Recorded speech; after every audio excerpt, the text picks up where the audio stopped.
When I'm in my zone, I feel like I'm alone. I feel like I'm unknown to the world that's full of clones. My originality's focused on principalities broken. I'm loaning my heart and soul to the game that's scared to pay it back. And failure is a motherfucker. The strength to go on and believing in another sucker who don't see the vision in you. So you gotta work harder times two. Gotta make it do what it do. With the limited sources you have, your dream is still a fine motivation in you and inspire the world to do what you can. If you love it, then fuck it, get through it.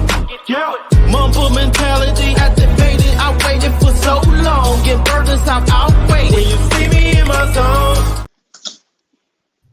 I haven't seen that intro in a while.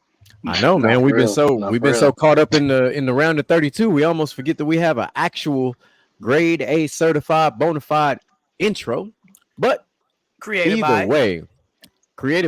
this panel of fantastic gentlemen. It's a joint team effort here. See the highlights from all over this thing going on here. But of course, if you see this panel of gentlemen here, that also tells you one very important thing. It is motherfucking Gentlemen's Talk Wednesday.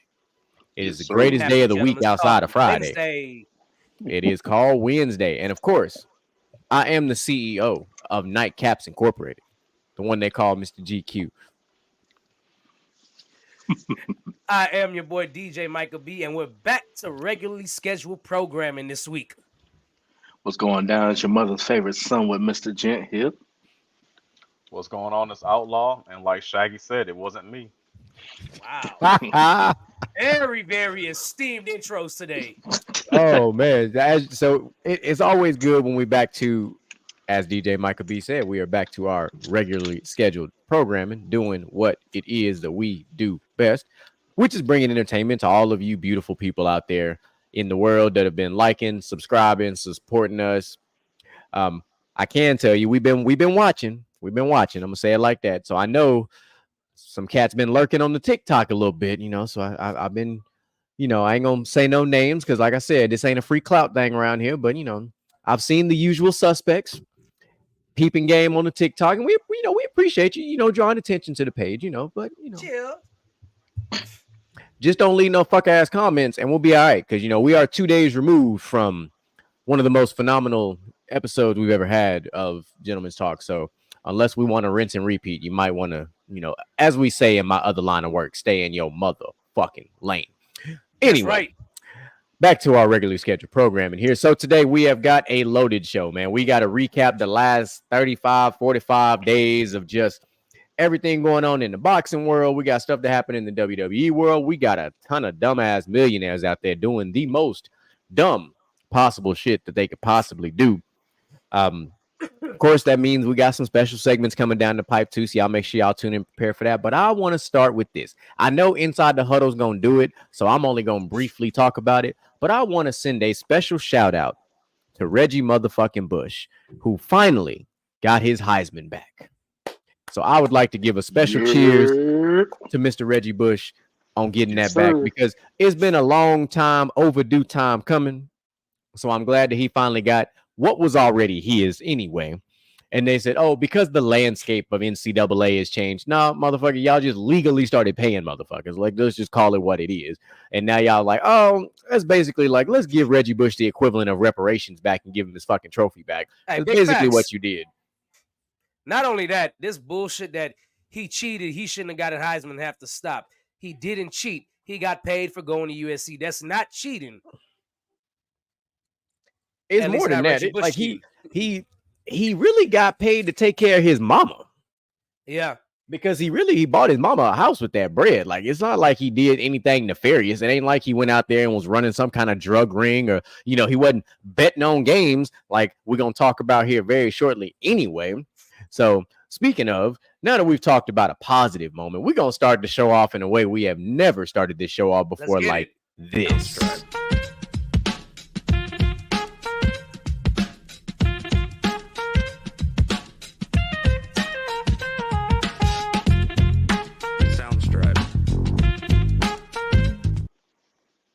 Oh, you see the video, so you know what it is. Dumbass Millionaires, the segment where we have seen stories of dumbass individuals doing wild and exotic things, getting caught up in the bullshit, fucking up they millions. That's basically how that series is summed up.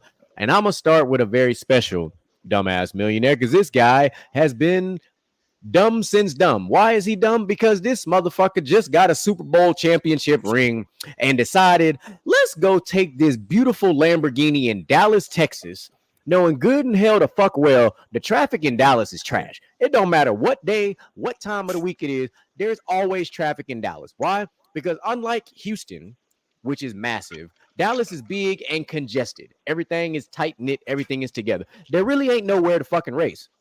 But clearly, Rashee Rice decided him and his partners was going to go race and cause a multi-car accident and then try to flee the fucking scene.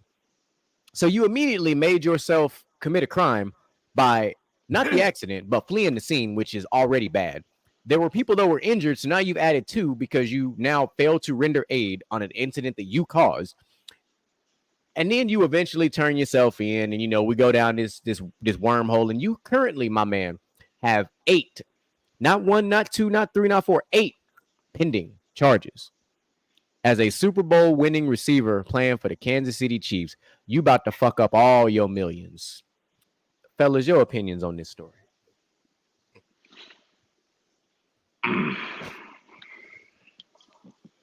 Yeah, I guess I'll go first here because I know my boy Outlaw and Mr. Jen gonna go hard. So I'm gonna just briefly touch on this because this is the epitome of feeling untouchable, literally untouchable, and you're on top of the world just because you won a Super Bowl.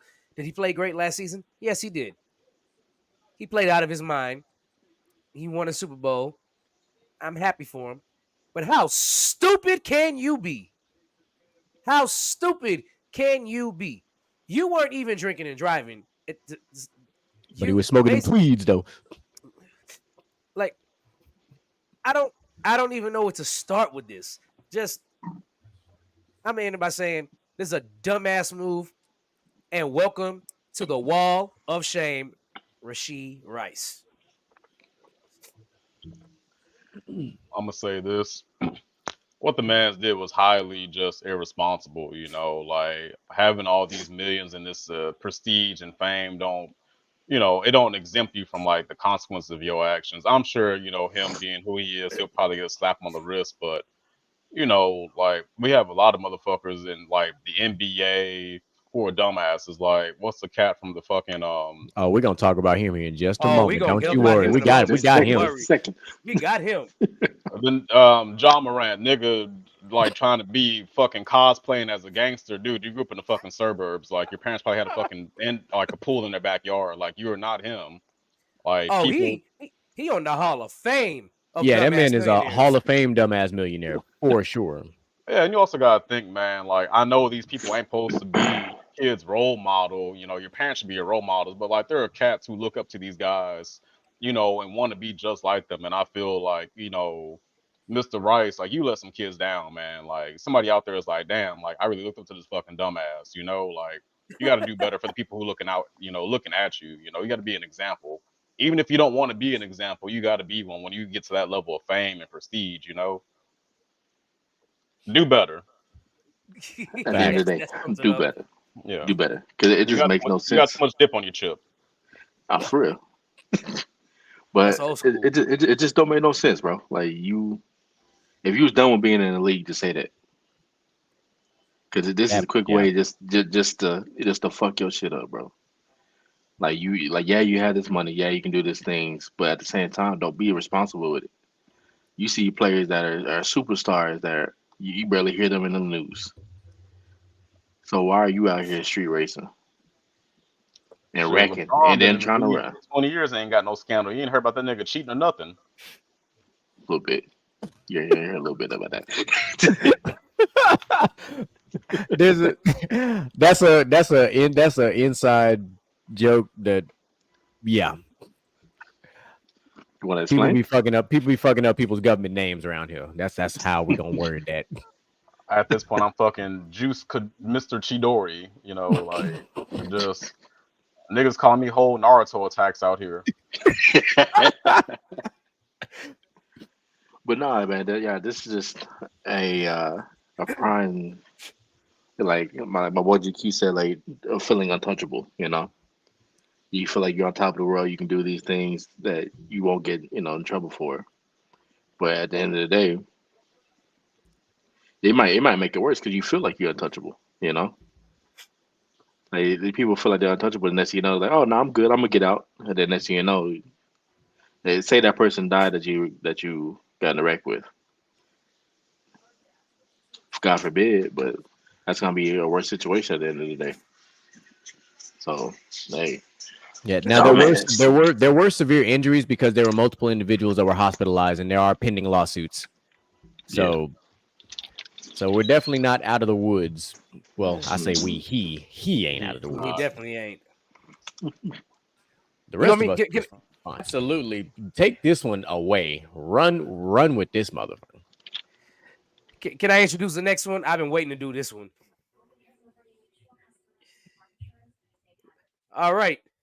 I'll take it as a yes. So, I'm pretty sure all of y'all have seen the reports of Jontay Porter being banned for life from the NBA because he was betting on games he was playing in. That man took bet on himself too fucking literally. Like, literally. And I just want to start with this family, period. I don't know what the fuck is going on in this family. I have no idea what's going on in this family. But he's the brother of Michael Porter Jr. for the Denver Nuggets. Then they have the other one, Coben, I think that's how you say his name, Coben Porter, who was also their brother. Last year, Coben Porter got sentenced to 6 to 8 years for drinking and driving and killing somebody in a DUI crash. Now, this idiot turns around and does the one thing that every sports league in America has said you cannot do. The NFL has banned people. The NFL has fined people. People have been suspended. And here you go and turn around and do the same shit, following the example from the same last people, thinking it's going to be different this time. Really? How the hell you get caught up in this? Why would you do this? It's not hard to trace shit. It is 2024. We can trace anything in 2024. It's like killing somebody and thinking you're going to get away with murder. Some camera somewhere got that shit on camera, bro. He might have took the wrong example from OJ, because OJ technically kind of got away with some shit. Hey, yo. OJ was tried in the quarter line, got out. I don't know how, but whatever. Ain't no getting out of this. He banned for life. And the NBA did absolutely right by that. You're throwing games to make money. And it's not like you need money. Michael Porter Jr. just signed a big contract. You're in the NBA too. It ain't like you need money. I don't understand what the... Oh, my God. I don't understand why you would do this. Hey, man, get your girl. It's not your business. Maybe you should have included your wife in the round of 32 villains, because that's some devious shit. Yeah, man. Yeah. Absolutely fucking nefarious. This whole subject is stupid from sport league to sport league. So, y'all can unload now. I'm done. Oh, my God. Ashley. Wow.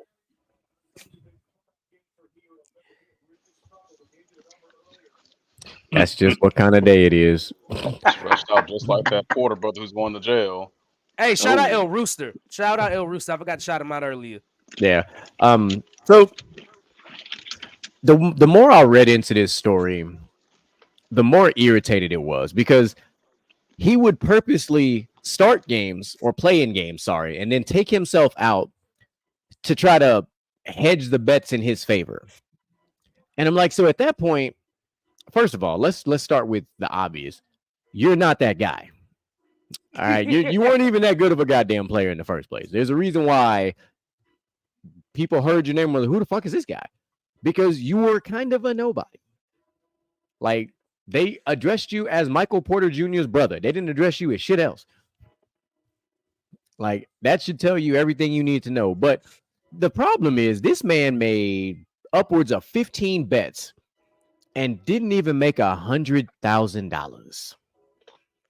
My guy, if I'm a bet You need to be coming out winning. You lost. You fucked up your whole salary for this year off of $22,000. You was making six figures without that. And you could have bet on anything else. Why you thought you was going to be able to double dip in the NBA while playing in the NBA is unbeknownst to fucking me. But you, my friend, deserve every bit of what the fuck happening to you, you dumbass millionaire.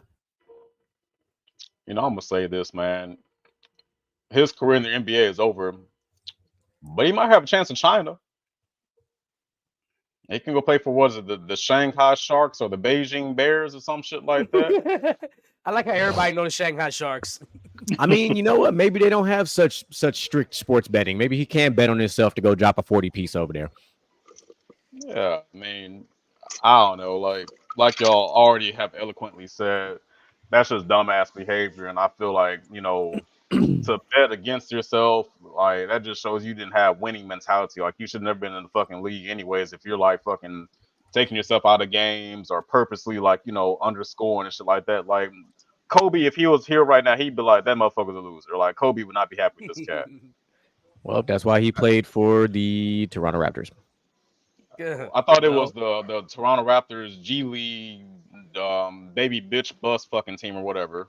Oh, maybe he was playing for the baby T-Rexes. I don't know, but either way, playing for the Littlefoot from Land Before Time. Oh yeah, wow. Not too much on Littlefoot now. Not too much on Littlefoot. All right. Well, that man made little bitty ass bets and lost all big money. But nah, that don't mean nothing. Yeah, but this man was 24 years old. Come on, dog. What are we really doing in 2024? This man was born in 1999. He was not doing it for the 99 and the 2000. All right, because he wouldn't have done that shit in the 99 and 2000. All right. But damn, I just want to read this off because I had to look it up. I was curious. So he played in Missouri, and his career stats. This man averaged 14 points a game. Sorry, 14 minutes a game. Excuse me, 14 minutes a game. 4.6 points a game. Shooting 38% from the field, 33% from three, 3.3 rebounds, 2.4 assists, 0.8 steals, and 0.8 blocks.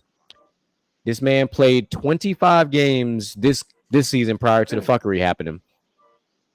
And then he played 11 games in 2020 and 2021. The fuck happened in 22 and 23? So he put up that Krillin kind of stat line. Out there, nah, I'm not gonna let you do Krillin like that. That man straight up did some that. Nah, that was some straight TN type shit. That's Chow Su. Y'all tripping, bro. That's definitely Chow Su. Definitely. That's a nigga laying in the fucking crater dead. And don't do that to Krillin. Don't do that to Krillin. Krillin was putting up. Low key was really putting up 6 man of the year. Right, I'm sorry. Sorry for this. The amount of bodies like Krillin and Gohan caught in Namek, my boy, alone is better than that. I mean, and Krillin also bagged an android, so you know we just gonna. Yeah, that's enough.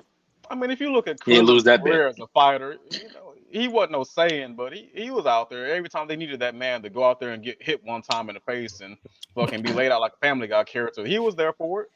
Hey, turn him into power. He went hard though. Don't. Hey, and he did. Turn him into power. He put up role player stats. That's what he needed to be. That's what he needed to be. My man was absolutely cannon fodder, 100%. You know, be a star in your role, dog. That's all we need you to do. Right. You gotta win the six man award. Every team got a 6 man. He went to space and fought like real aliens, bro. Stronger than the human race. In the power, I feel like the 6 man of the year wouldn't be Krillin. Nah, I feel like. No, I wouldn't say that. But... No, I didn't say 6 man. I wouldn't say. No, I was saying as part of him as part of the Z Fighters team. He's on 6 man. I wouldn't say he was the 6. Yeah. I still got him over TN, so yeah, I'm with it. The fact that we just got to this point, you know. I mean, because I guess at least Yamcha had, you know, the wolf fang fist going on in his life or whatever the fuck he had. He had Bulma before Vegeta took his girl. Let's address that real quick. Oh Lord, got fucking clapped. Had that man just laid out dead. Got killed by a henchman, and your fucking girl leaves you for the nigga who basically killed you. And you gotta sit there and look at him and his big happy family and just the nigga laid up in a fucking, you know, capsule corp mansion and shit like that. Like, that's embarrassing, bro. Like, the nigga killed you and took your girl, and you got brought And back he- to life. Like, look at this shit for the rest He of your never life. had another woman after that we saw, at least on screen. I mean, how can you compare to Bulma? Like, Bulma is a tech genius billionaire, bro. Like, she's basically Tony Stark with titties. And he fumbled the lost. bag. He He fumbled the lost. bag. At least Yamcha was bringing in the bag at one point in Dragon Ball because he was a superstar baseball player. Clearly, he spent all his money too soon. Yeah. Because he was borderline irrelevant after he came back to life. What did Yamcha even do after he came back to life? Like, He was a supporting cast for cannon fodder. Breathe. He died at the hands of an android. Yeah. Oh yeah, he got his back blown out. That is when Yamcha laid it down right there. By all the Majin Boos. Just useless. Just call it what it is. Useless. All right. So we have covered our fantastic dumbass billionaires. Millionaires. We ain't gonna talk dumbass billionaires be a whole other thing. Like, boy, because Jerry Jones will be leading that pack right now. I'm sorry, my bad. I'm sorry. I'm sorry. I be wanting to address the Cowboys, but I know I gotta leave it to the Friday show, bro. Yeah, we're gonna let Friday do their thing. But I want to talk about this past weekend because I normally don't do this, but I'm gonna do it anyway. I want to send out a very special, sincere apology to Ryan Garcia. Because I had Ryan Garcia getting his ass whooped. Because Ryan Garcia I felt like he was focusing way too much on social media and not enough on being a fighter. He trolled everybody. Yeah, and what did he end up doing? Knocking Devin Haney the fuck out. Yeah, I was telling some coworkers, I was like, nah, I think he gonna pull that shit through because the fact that like he is trolling, but I know that man trained. I know he do his research. He does what he has to do. So I'm like, I feel like he's doing it to where to psych the other person out to feel like he's like, oh, he's not serious about this fight. It worked. That's why he missed. He could have hit that right if he wanted to. He could have hit right if he wanted to. But nah, he's like, yeah, it worked. It fooled America. You know, thanks to boxing technicalities, Devin Haney still has a belt. But man, there was damn near homicide in the ring, bro. You look foolish. Here's what I want to say to Devin Haney, because Ryan Garcia, big props to you. You came out there, you did the thing, dropped him 6 times. Good fight. Here's what I want to tell Devin Haney.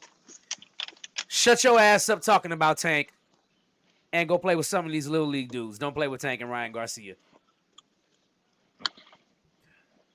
Even Ryan said that Haney was fought a little bit harder than Tank though. No, I really ain't got nothing to say. Just other than like Devin could probably recite the fucking way the fucking ceiling look. How many times you looking up at the ceiling?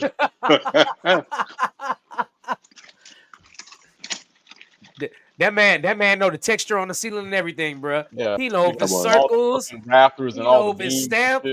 Yeah, you slipping and tumbling. Oh Lord! I give Devin Haney credit for one thing. He did not get TKO'd. I mean, but you got knocked the fuck down too many times in this fight. Hey, if first you don't succeed, get knocked down 6 more times. Get back up and try again. And he got back up and tried again every single time. I give him that. I mean, just because you got hard don't mean you're not a dumbass. Because at some point, CTE is a real thing, like so. And that man didn't even try to duck punches after a certain point. Yeah, he probably think 2 + 2 is macaroni. Yeah, that man just opened his mouth and ate all the punches. You said I can do this all day. Like, I don't remember the last time I seen Ryan Garcia's hands beat up somebody's face. What did Pops always tell us when we was kids? Block with your hands, not your face. Oh, he blocked with everything but his hands. Yeah. He should have listened to Hoax and Hayes and hit the Mayweather. Mayweather. Hey, had to drop that dime one time for the one time. You know what? Shout out to Hoax and Hayes, man. Speaking of, I think Mood did mention tomorrow they're going to talk more about that.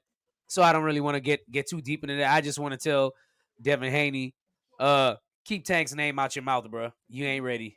You ain't ready. Neither of them guys were ready for Tank, but you know. I mean, also I'll say this about Devin. Once you've been turned into a meme by the internet, just stop, bro. Like they got this man plastered on fucking IG with all kinds of fucking taglines and shit, have him looking fucking foolish. Just stop. Just don't. It's a lot of videos out there dragging that man.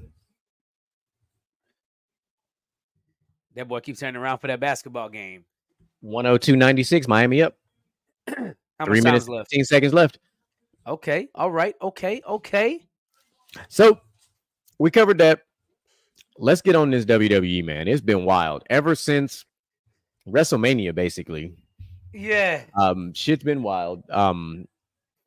We had multiple title changes. We even had a title change on Tuesday and on Monday, for that matter. Okay. So, of course, we know, unfortunately, the Tribal Chief lost his title to the American Nightmare. We know that happened. Cool story, bro. As you can see, the ratings are already kind of leveling out. It'll hopefully get better. Hopefully. They finally split the tag titles. Thank fucking goodness. We got what the hell is R-Truth and Miz's name? I always forget. Something. They are Awesome Truth. Yes, Awesome Truth. I don't know how I forgot that. Okay. You got some love going on. Let me put that on the screen for you real quick. Hey, Michelle. Yep. Just had to put that on there real quick. And then we also have the A-Town Down Under. They're also the champions on the other show on SmackDown. Trash. They also got new belts. So we have new tag belts completely. Sensational. New names and everything. Love them both. I love how the SmackDown titles look very much like the old school tag team titles from the WWF early WWE days. That 2004 to 2009-ish, 10-ish time frame. Yep. Big fan of that. Put that old school throwback. Of course, we have a new U.S. champion. And we have a new Intercontinental champion. No, we didn't have a new U.S. champion. I'm sorry. No, Intercontinental champion. Logan still won. Old bastard. We have a new Intercontinental champion. Yeah. And Sami Zayn, who is now got his hands full with Chad Gable. New U.S. title champion too. Yeah. Unfortunately, due to injury, Rhea Ripley had to relinquish the title, and Becky Lynch pulled that thing off on Monday. And then, of course, my favorite title change that has happened: Trick Williams, your new NXT champion, beating Ilya Dragunov. Outstanding, about time, well deserved. One of the hottest theme songs in all of wrestling, outside of Jey Uso, which is also just as hot out there. Shout out Booker T with the ad libs. Yeah. So that's where you want to start. Where you want to start with this? Because there's a lot in WWE right now. And shout out to Bayley being the new women's champion. We not gonna gloss over that because Bayley had to take down the whole group. We glossed over Roxanne Perez too. Oh, I mean, but that was expected. We expected We expect Roxanne Perez, the prodigy, to be champion. We just expect that. I just I mean, for that, that's one NXT superstar I followed her whole career. So it's like, shout out to my girl, man. Oh, we know you follow her. Mind your business. Hey. I know that's your little love interest. It's cool, bro. Nah, not really. I like her style. So, I think probably after all that, I love that Gunther lost the belt to Sami Zayn because now he's going to focus on becoming. Which one is on Raw? I keep forgetting.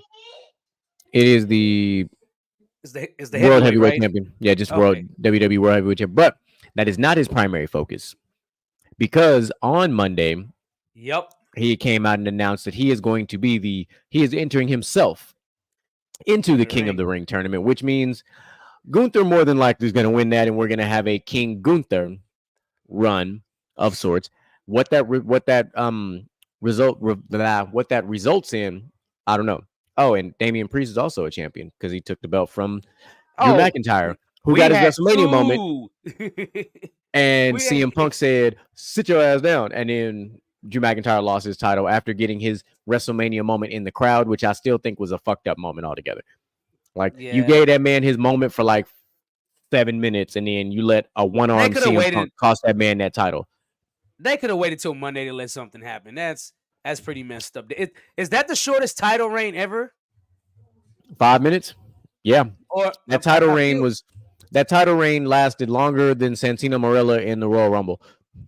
See, I think the only thing that would come close is back in the day when they had the Hardcore Championship and Maven and Al Snow pitting each other back to back. Mm-hmm. So I think that might be that. But other than that, for like a major title, yes, that has to be one of the shortest reigns ever.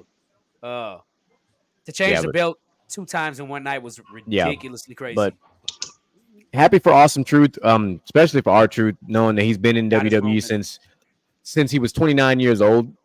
Now he's in his upper 50s, and he actually had his first WrestleMania win. Excuse me. So that's a big deal. But I love that right now most of our champions are a part of the new era.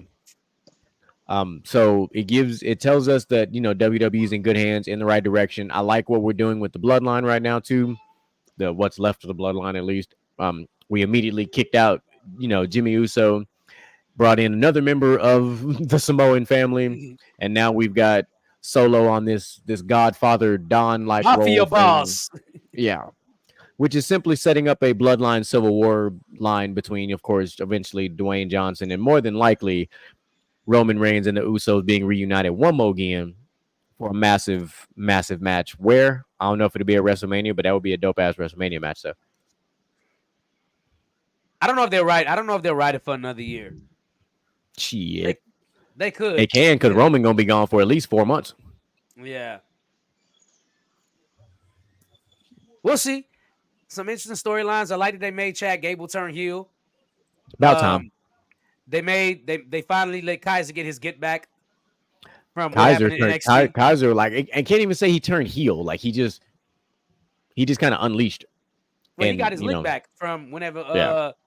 I always forget that other guy's name when he left him stranded in the ring in NXT in that tag match, and he walked off. Yeah. Good timing, though. But like I said, all in all, WWE is in a good spot right now. It's rolling. We'll see what's going to happen with the women's division. Thought that sneeze was going to come out, but it should be interesting. Now we got tomorrow. Not tomorrow. I'm sorry. We have Friday. We'll see how SmackDown goes. At some point, we feel like they're going to debut the wing title again. The rumors keep swirling. We'll see if Triple H pulls the trigger on it. Only time will tell. If they do that tells us that Cody's gonna because they're gonna have a fairly long title run. That's basically what that would tell us. But they're gonna have to pick up the tempo because right now I think we've got him and AJ Styles is the next big title match for him. So they've got to build this up because he's about to lose a whole bunch of steam if they don't get some shit rocking for him. And of course, with the draft coming up, anything is possible. Anything is possible in this draft. You can see a lot of storylines switch. And speaking of drafts, if you've been keeping up with From the Sidelines, you know that we have the NFL draft starting tomorrow, which means that the From the Sidelines Season 2 Dynasty Draft is also around the corner, which we will have our rookie draft shortly after the NFL draft concludes. We have titles that need to be defended, aka mine, and we will get ready for another exciting competitive season. And all we need is Troy to keep losing. Speaking of bars, what's the deal, we my just boy? shouted you out just a while ago. Hit the Mayweather. We just shouted that man out. So make sure y'all get ready. Y'all tune in for that. That'll most likely take the place on one of our Wednesday shows where you'll see the Dynasty Draft live happening in color, and all things will be great. Hey, bars, like the people say in the Caribbean, man, just call your name, boy. You're gonna live long. Well, I need you to do one thing for me, Mr. GQ.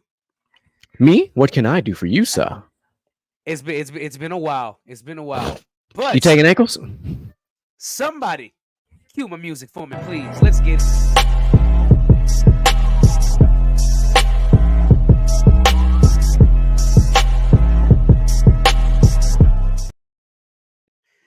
Yes, sir. It is the long-awaited return on the crossover. I like that song. Don't speak of my old music. That song was a banger. It's the long-awaited return of the crossover. Oh my God, y'all. Listen, I got a good one cooking up. I think the fellas here are gonna like this one. And speaking of what GQ just said, a lot of these new champions are going into the new era of WWE. Kind of like it's passing the torch. Catch what I'm doing there? So I'm happy you said what you said because I was on lunch break and I said, you know what? I'm going to do a crossover tonight. I pull up my phone on YouTube and I just start watching movie clips and the Avengers come around. You know, for those of you that don't, phase 1, I should call it, phase 1 of the storyline. And at the end of phase 1 of the storyline, we got a new Captain America because Captain passed the Captain America shield over to the Falcon to be the next Captain America. So today on the crossover, we are going to talk about 5 in an honorable mention of my favorite passing the torch moments in sports. I shouldn't say sports because 5 of these are football and 1 of these are basketball. Because let's be honest, in basketball, nobody willingly passes the torch. And in football, nobody willingly passes the torch either. But I'm going to tell you the time where it happened. So, number 6 is a 2-part answer. Trent Green is forced to pass the torch to Kurt Warner. For those of you that don't know the backstory, is it 1999 preseason game? Trent Green gets hit. He goes down. They pass the keys to Kurt Warner. Kurt Warner goes on to win a Super Bowl. Second part of this, Kurt Warner passes the keys or passes the torch to Eli Manning of the New York Giants. They wanted to put Kurt back in after he felt good. Kurt Warner sat on the side. What's the honorable thing to do? Sat on the side and said, nope. If you want this to work, you're going to have to leave him in and let him learn at full speed. And Eli went on to win 2 Super Bowls for the Giants, beating your team since last week. You kept on calling out my teams, beating your fucking team twice and your quarterback twice. I didn't forget. All right, number 5. Bill Cowher passes the torch to Mike Tomlin. As we all know, Bill Cowher wins the Super Bowl in 2006. He retires. Him and the organization chooses Mike Tomlin, one of his assistant coaches at the time, as a successor. Mike Tomlin goes to 2 Super Bowls. He wins 1 against the Seattle Seahawks. Beautiful passing of the torch there. Now this one, number 4, y'all know how much I hate the Cowboys, so we just gotta say it. It's a 2-part answer. Here we go. Tony Romo replaces Drew Bledsoe when he goes down hurt. And then Dak Prescott replaces Tony Romo when he goes down hurt. Why is that number 4 on my list? Because all 3 quarterbacks did the absolute same thing with the Cowboys. Somebody tell me what that was. Not win a Super Bowl? Not win a Super Bowl. Nothing. For exactly what they did. Nothing.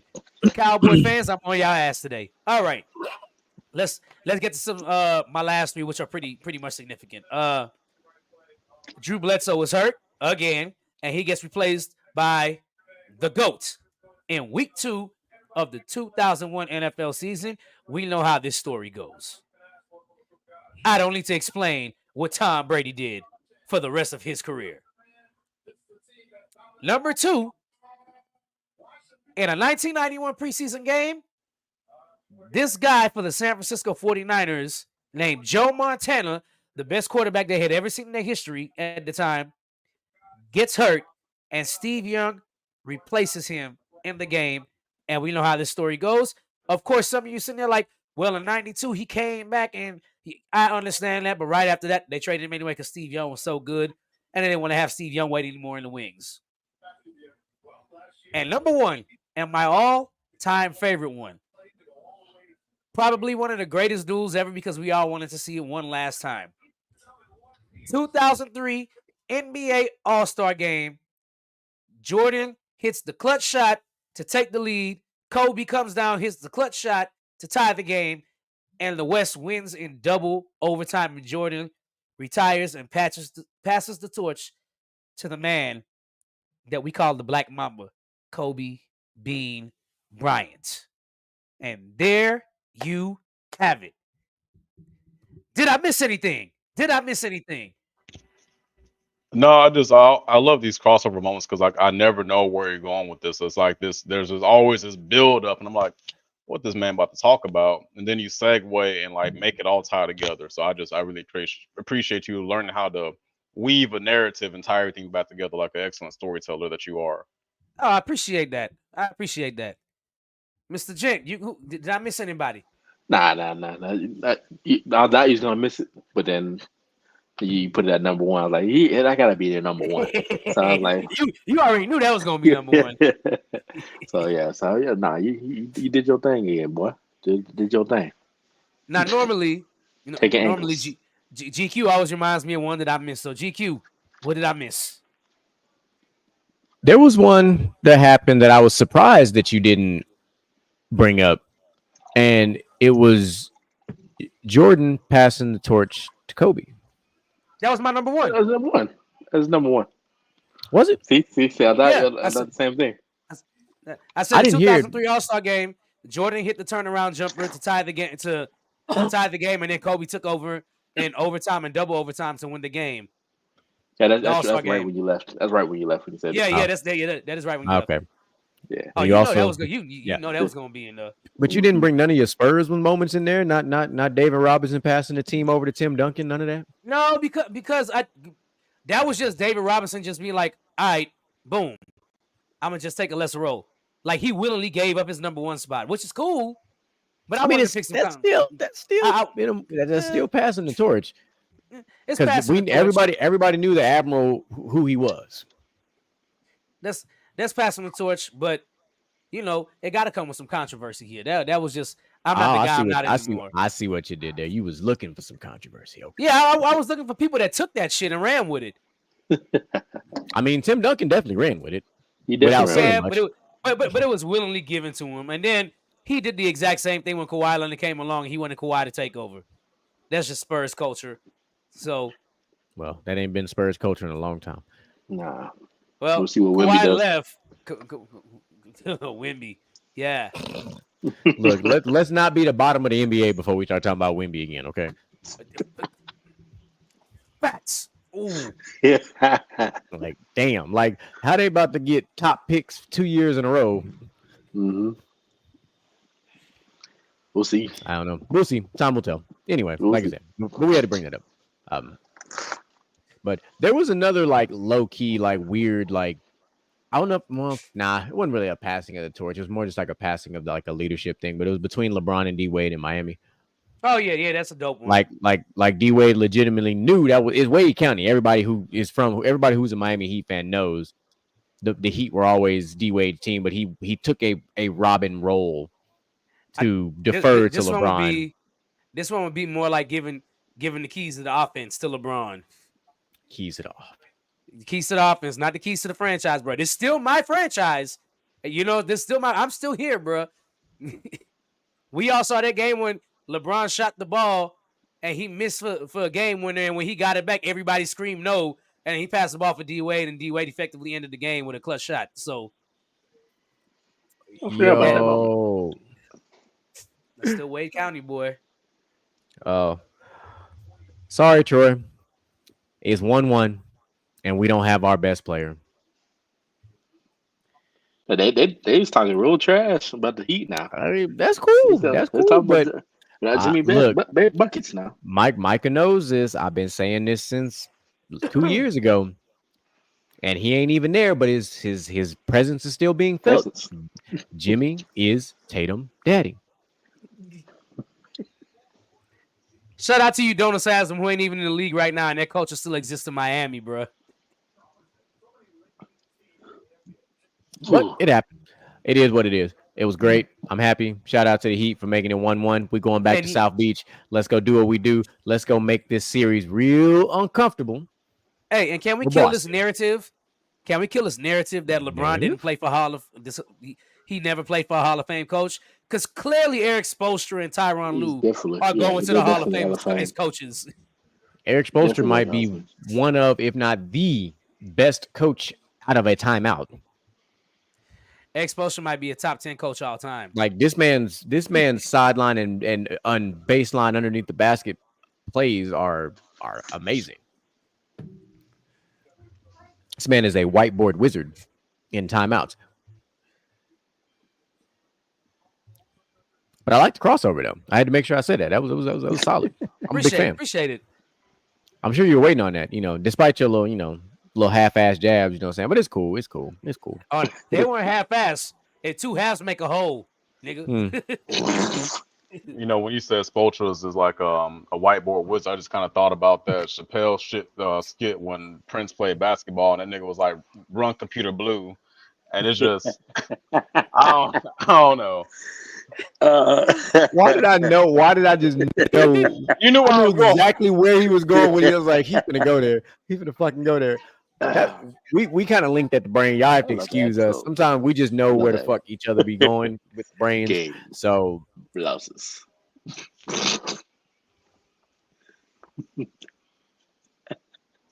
Y'all gotta excuse the chaos going on in my backgrounds here, trying to. Everybody just got back to the house. So I'm just trying to keep the peace. But Outlaw, you want to turn us up one time? You know what? Y'all been asking about it, so let's go ahead and do an All right, we got something new, Shit. ladies and gentlemen. This is exciting for me and for you. Enjoy.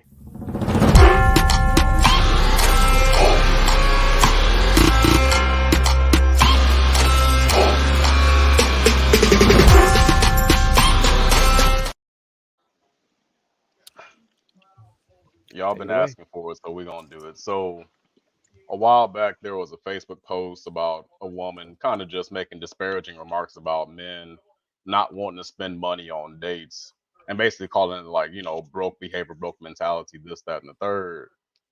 And I feel like it's not that men don't want to spend money. We don't want to waste money because dating is an investment. I don't want to make it sound transactional, but essentially it kind of is. Dating is legitimately supposed to be like a give and take.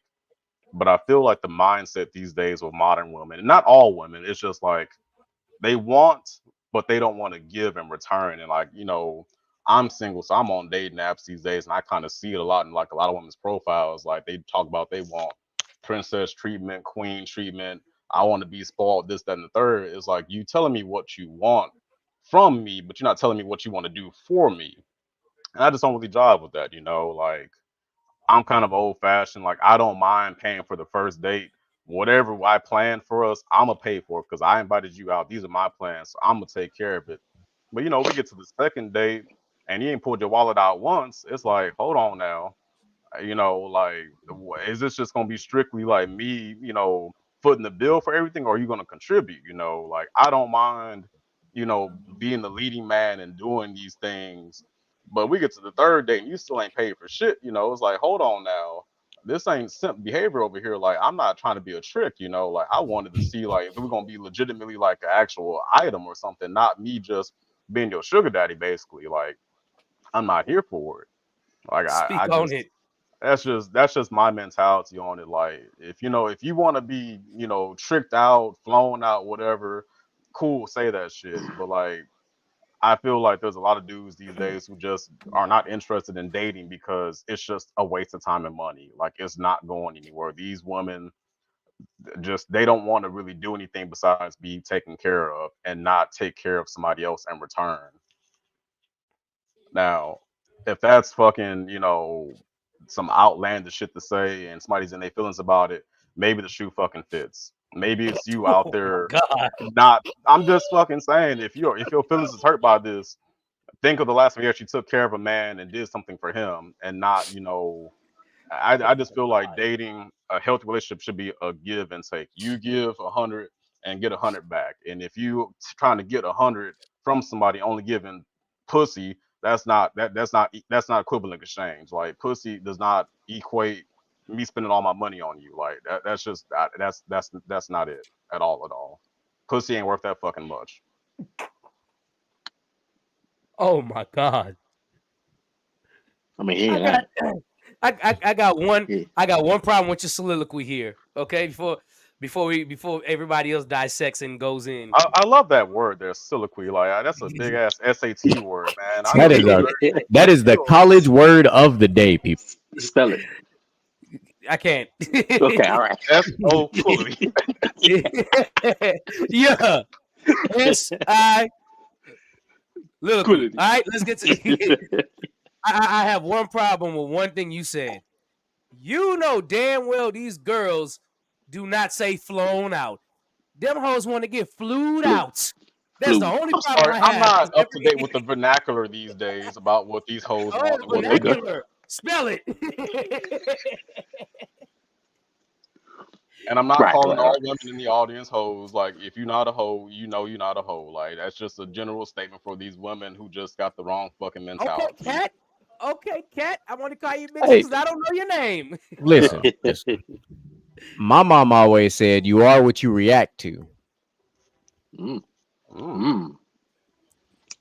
That's from a woman, so I'm just saying. And my mama said, like I said, you are what you react to. So if you react to that and you get offended by that, you might want to take a look in the mirror.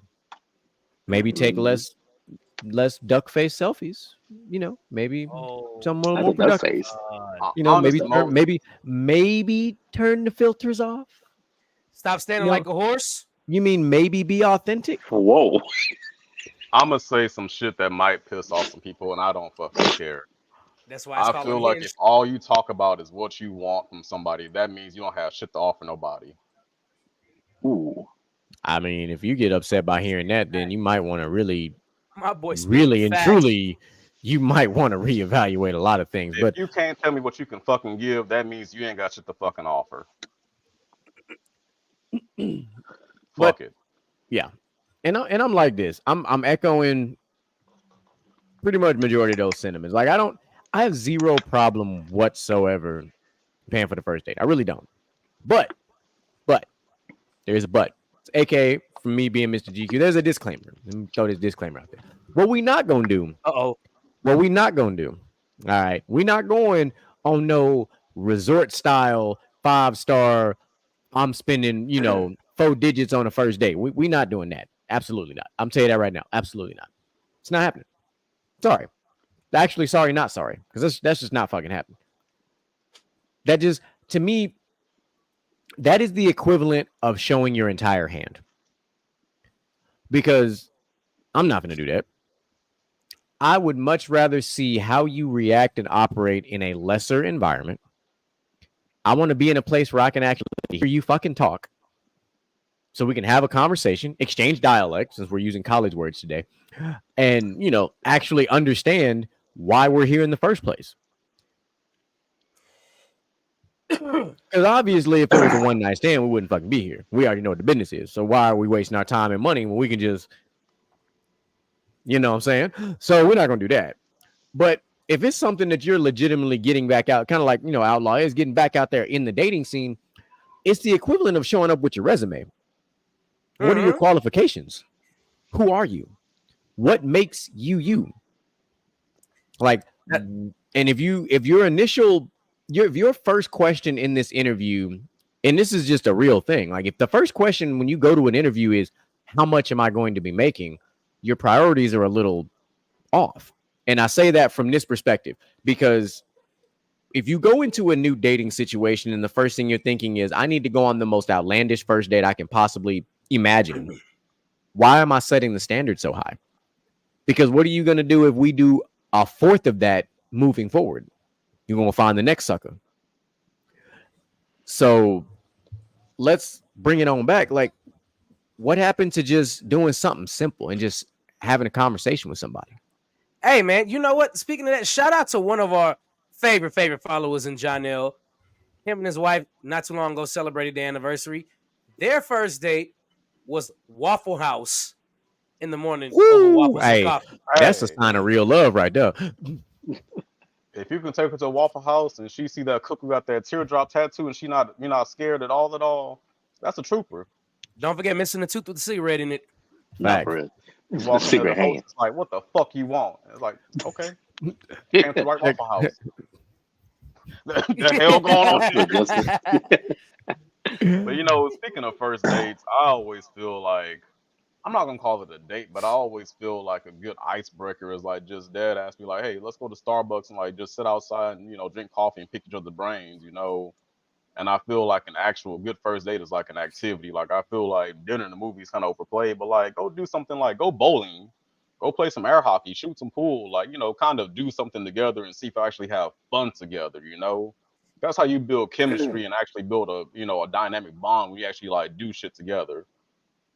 Because if you go do dinner and the movie, like you just gonna sit there eating, she gonna be sitting there eating. You go to the movie, you're not gonna be talking and shit. Like do something that's fun for both of you. Shit, they got pickleball all around Houston. I'll go do some pickleball. They really do that around Houston. Yeah. I mean, if you really athletic enough or coordinated enough, because some people out there ain't really. Okay, I'll say let's do axe throwing for the first date. Maybe pickleball might be. I don't know if we go on the first date and you are expert at throwing axes. I'm go ahead and just slide left. I gotta go powder my nose. That's just my take on it, man. Like I'm not right all the time. That's just my perspective. But if you drive with it, drive with it. If you're feeling hurt by it, then do better. I don't fucking care. Yeah. I'm much more about anything we can do that's more interactive, that involves us having to interact with each other, even if they're simply going to go shoot pool. Yeah, like I'm not opposed to shooting pool, throwing darts. Like we can go to Little Woodrow's and play the oversized Jenga in the back. Like, you know what I'm saying? But it requires us to have a conversation. Yeah. And I'm going to talk about how goofy you are pulling that damn piece from the bottom, knowing you should have pulled the one from the middle, type shit. But it's going to be funny, though. But now she in architecture and pulled that shit off. Hey, and I'm going to be like, shit, you kind of good with that wood now, girl. There was an alley and then there was an oob. Hey, you threw it. I just dunked it. Listen, I told you I'm the CEO of Nightcaps Incorporated, man. I got a lot of stock in this. What they say in NBA Jam, he's on fire. Hey, look, that cast iron gonna stay hot around here. Oh man, what's your take on there, Mr. Gent? My take on this situation is merely I will not be your middle of the week. Because these women be out here dating different men every week. And they just go out to go get food so they can get free food and then go back to the house. So you're not with that? I'm about to be your what's the 2 for $20 or the 2 for $25 with inflation? Shit, knowing them, they be wanting extravagant things, and I'm not gonna do it. See, like y'all talking about first dates being interactive and everything like that. See, my first dates are usually, seeing their creative side, seeing the artistic side of things. Like, hey, let's go paint something. Let's go paint something. So I can see if you like, I don't know what to paint. Just try something. And what they end up being good at it, okay, you got a little creative side to you. If you like end up being just a fish in a fishbowl, and the background white, okay, you're a little surface level, I could talk to you a little bit more while we're painting, and then we're gonna pop out the Uno and see if you get you trying to end the relationship before the shit you started. Just go ahead and declare war while you at it. If you beat me in Uno, I know I can take her around the fam, I get what you're saying. I can take it around the fam. I can take it around the friend.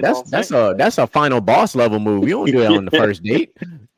No, first date. You go ahead and break it wide open. No, not the Uno card. Man. Maybe bring the Uno back. Maybe bring the Uno out there. Oh my god. Hey, Justin stupid, wild, bro. Justin stupid, man. Hey, maybe my house is this nice shit. Y'all know. Another thing about dating, I'm gonna say, it's gonna piss off some people, and I want that to happen. That's what all these fucking space racists talking about all these astrological signs and this, that, and the third. I can't date a Sagittarius because they fucking hurt me back in 2004. Fuck that shit. These goddamn star signs and shit, that's a bunch of fucking malarkey to fucking make your ass feel like you learned something about yourself. If your fucking horoscope said, oh, today is the day that you finally overcome what you need to overcome, that's so fucking vague and generic, bitch. Shut the fuck up. Who hurt you? Right, no, but you know what though? But you know what though? I fuck with it. And let me tell you why. Because Adam Sandler said the same thing on The Waterboy. Whenever him and the girl that he was talking to was talking about zodiac signs. Oh, Vicky. Yes. Yeah. He said this, and maybe they keep it so vague. You know, I don't want to. I don't know it verbatim, but it's exactly what this man just said.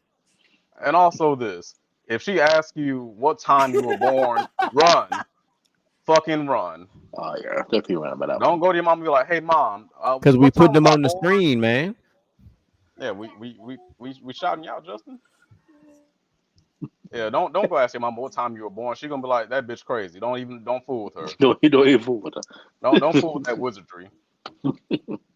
That voodooism.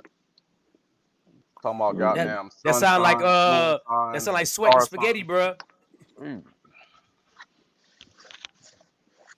I mean, but if astrology really is like a hobby of yours, and you really do take it serious and all that, like, you know, that's whatever. Like, you know, I guess it's kind of interesting if you have nothing else going for you. Shit. God dang. That's how you feel? Motherfuckers over here basing their whole personality off the fucking the constellations and shit, I guess. I'm sorry I had a bad day. I'm a Taurus. That's just how we are. Just shut the fuck up. You're just a bitch. Oh, okay. All right. Hey, I have nothing else to say, but you know, since GQ, we in the business of throwing alleys today, if she know how to shoot with a pool stick. If she know how to shoot with a pool stick, boy, she know her way around a good cue, man. She know her way around some wood now. She can navigate that thing. If she good at it, I'm gonna watch the way. If she good at it, I'm gonna watch the way she hold it.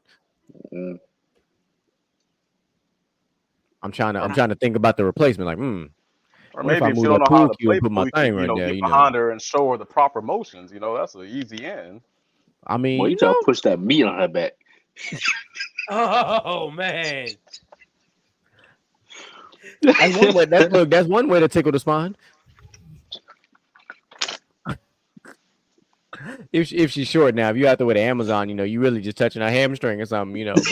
But talk about you for that girl. I think it got a Charlie horse. I don't know. Oh my God. Welcome to another day with us.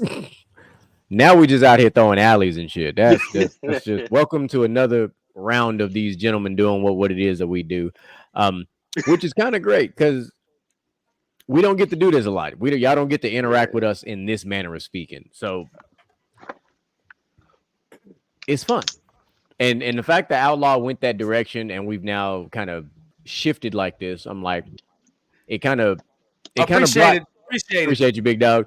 So it brought something to my attention, and I was like, because I wanted to pull the real talk out, but I don't have to because we have a whole conversation that needs to be had right now.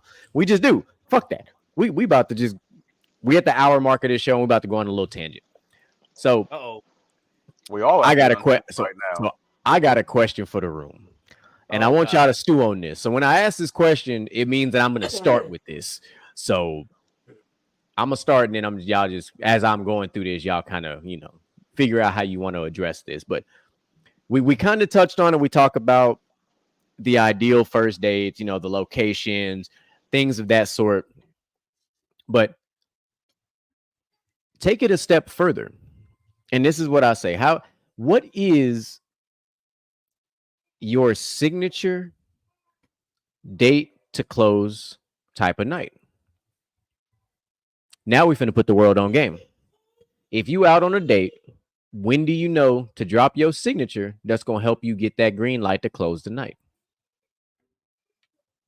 So I said that for a reason, and I worded it that way because I want y'all to think about it. So when I go into story time, long time ago, before GQ became off the market and was just out there just being his wild and exotic self, because you never do things that are just wild or exotic. You got to be careful when you do them together, because that's sometimes you end up in jail. So you got to be real careful about it. It's a very fine line you walk there.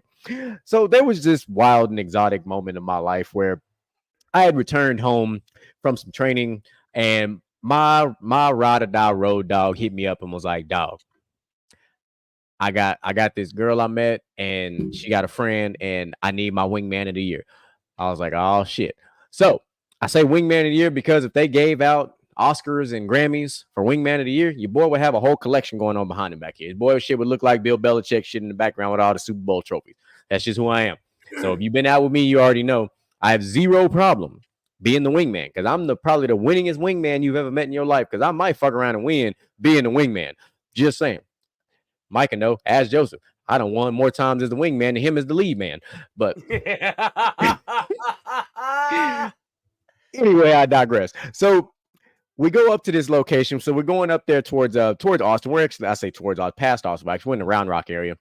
And we go to this location. It's a little seafood joint. It's dope as shit.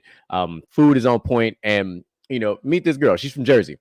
Never, ever been to Texas. First time being to Texas ever. So, you know, when you in this area, right? If you from Texas, you know, if you in Round Rock, you a good 41 minutes away from Austin, which means you're not far from 6th Street, which you already kind of know where this story is going to go.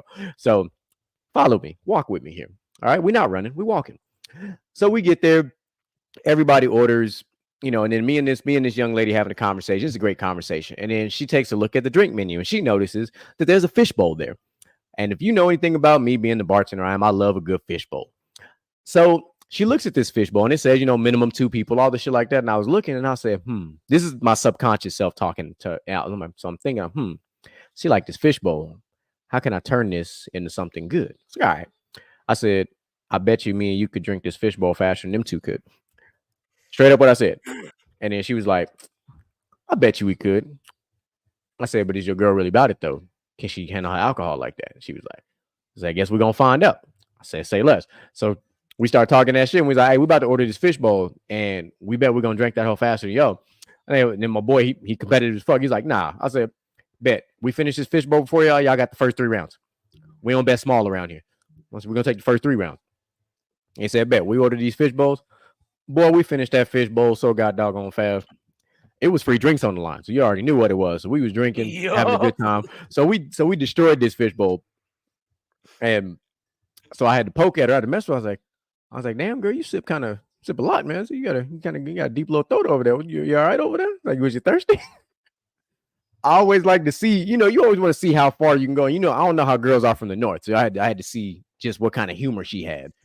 And she busted out laughing. She thought that was like the funniest shit ever. So we get to talking about Texas. I was like, so you ever been to, you know, you ever been down to 6th Street? She's like, what's that? I said, listen. I said, 6th Street is where you go if you're going to be on this part of Texas. All right. It's just basically a massive street full of bars and clubs. That's basically what it is. Like, that's simple and straight to the point.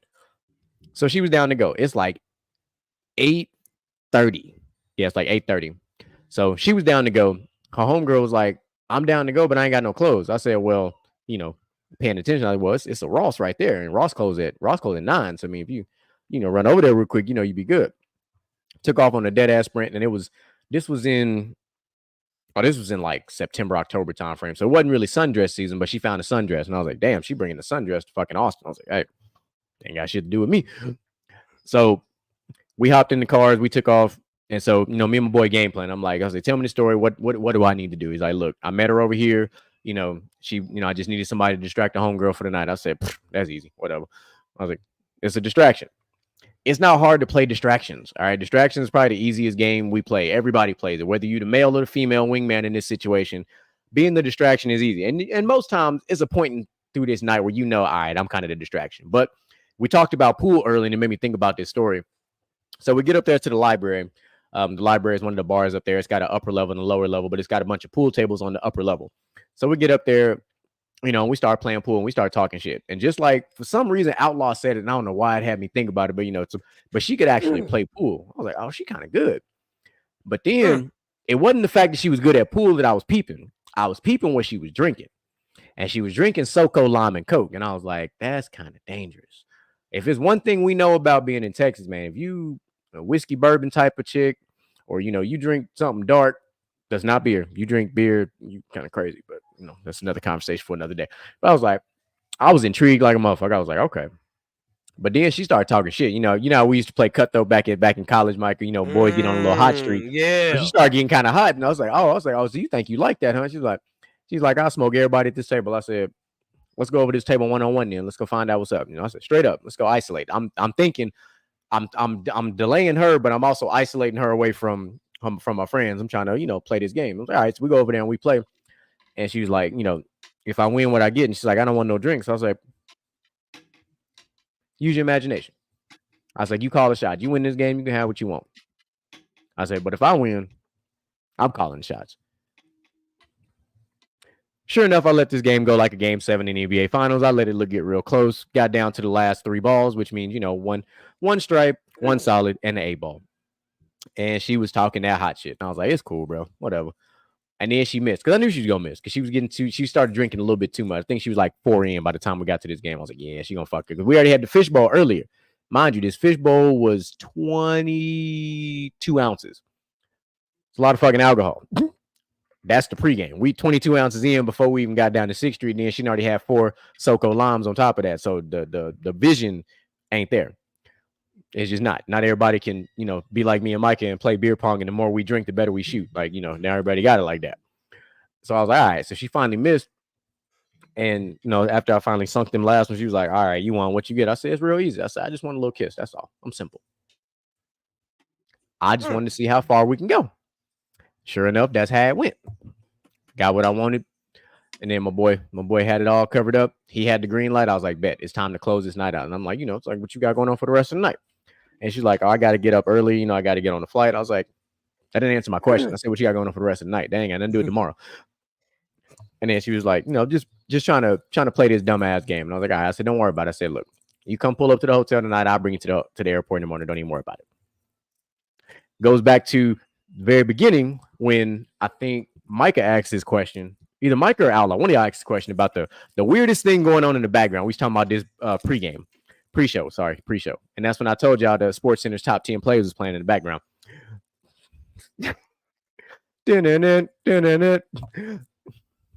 Got her.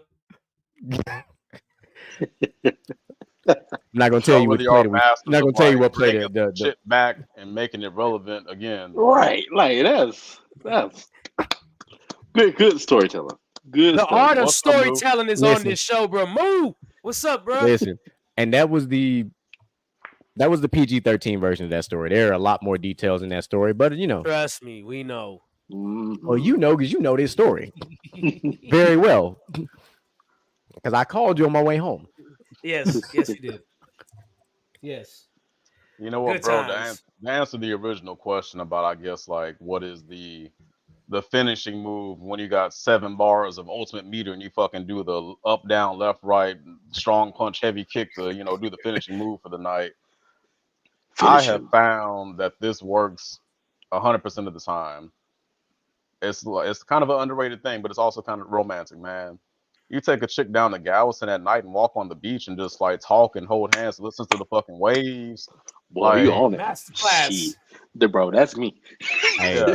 Because at night you don't get to see how ugly Galveston really is, but this is true. Nah, for real. It sound beautiful. Soothing though. It don't stink that bad. It don't stink that bad, Yeah, without fail, taking a girl to walk on the beach at night, you gonna clap. Just do not wait. Just don't be there all night. Don't be there when the sun comes up. I tell you what, though, having sex with some ocean waves in the background. I'm gonna leave closing deals over there, huh? Hey man, 100%. We over here signing NIL deals. See my boy Outlaw on something right here. So that's I'm low key romantical. Like I might sound like I add one more aspect to it. Okay. I'll be like, go ahead and do it. I'm like, hey, mama, want to take a ride with me? I don't know where we're going. I just want to take a ride with you, Shawty, want to ride with me? All right, young man. Just want to take a ride with you, just talk to you, get to know you a little bit better, No, it's not an unpopular opinion. It's not an unpopular opinion.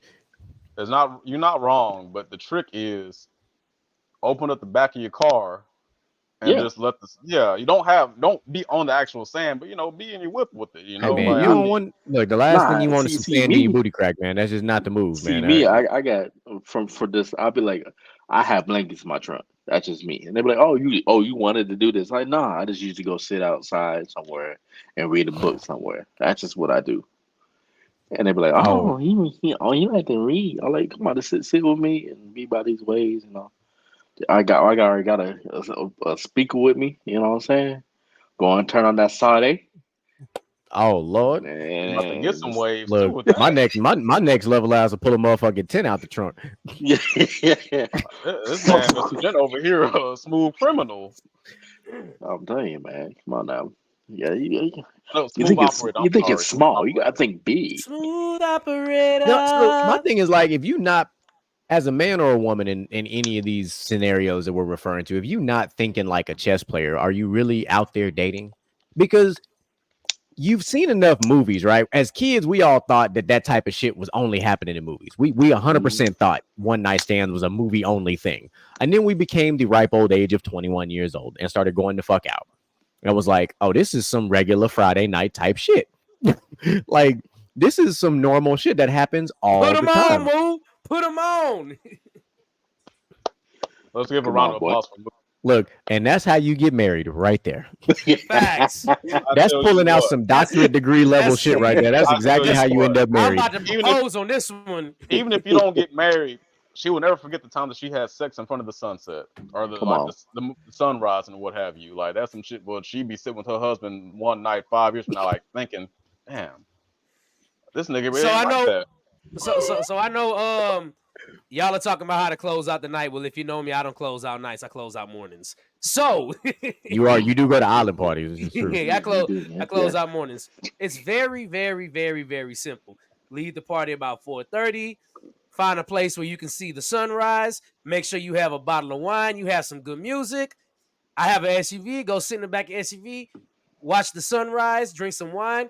And have some morning sex. In the end, that's the end result. That boy say, I got the recipe, my guy. Not pulling out is not a recipe. Right. Wow. That's two ingredients in that one.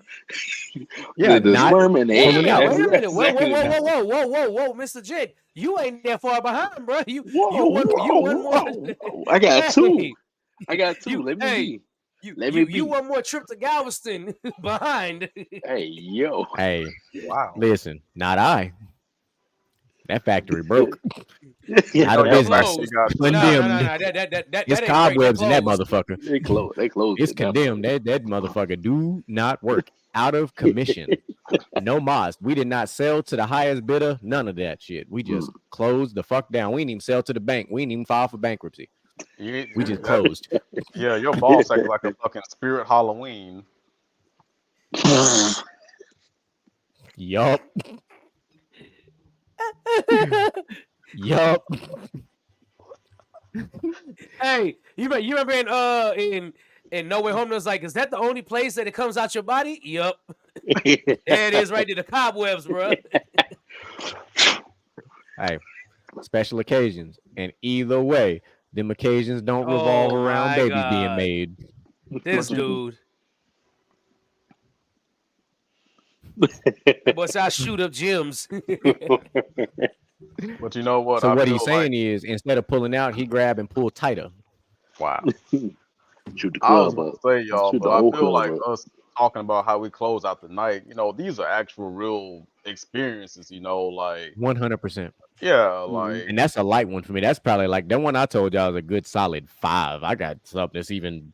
Hey, Outlaw. Hey, man, I did this one time on like 4th of July or New Year's or something like that. So they popping fireworks out there.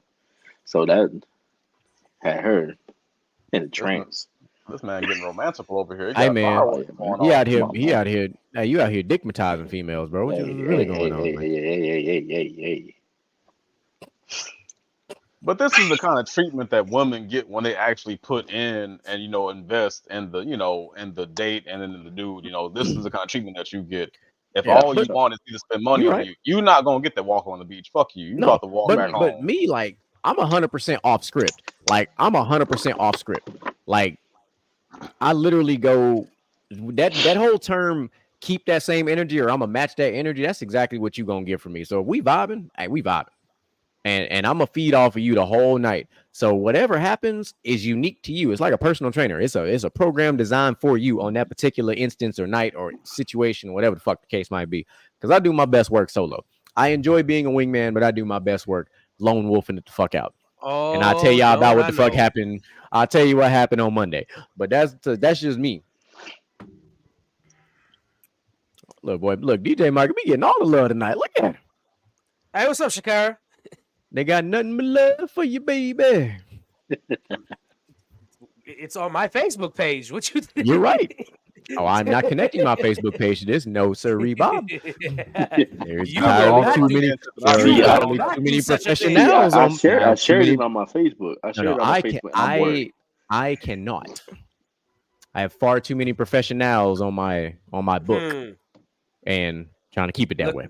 Looking just like your mom's. Oh, well, thank you. I consider my mom a very beautiful woman. Stunting like my mama. Stunting like my mama. Hey. Sorry, we had to make a remix. Oh, hold on. Pull out that truck. Come on now, the air match would be crazy, bro. Air mattresses they're not made for that kind of activity.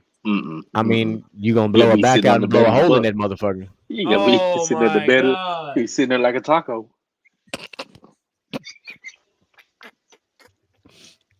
This is why we can't do off script shit. No, this is exactly why we can, because what it leads into, there's a reason why I started that question, because there's a show coming up that we will be putting together. This is live on the air. I haven't even discussed this with the fellas. This is how sometimes shit happens. We're gonna have this conversation and we're gonna discuss this shit, but in a much more detailed, oriented manner. And we're gonna talk about nights out. We're just gonna talk about it, not stories. We're gonna talk about just nights out, things to do, things to look out for, ways to operate. If you're a shy guy, you probably want to tune in because you'll learn something. You will. You genuinely will, because even the most shyest individual can do things the right way. You have a DJ, you have a bartender, you have a man who is very well traveled in Mr. Outlaw, and you have a wild card in Mr. Gent. All right, I'm the dancer of the group at this point. That's why I called you a wild card. No, you ain't. Well, yes, I am. You know damn well. No, you ain't. No, you know damn well. You know damn well. You know. The Cotton Eye Joe don't matter. You know that. Hey, GQ, you better tell this man. You better tell this man, GQ. Listen, leave the hat at home. Leave the hat. Listen, I'm undefeated at the country bar.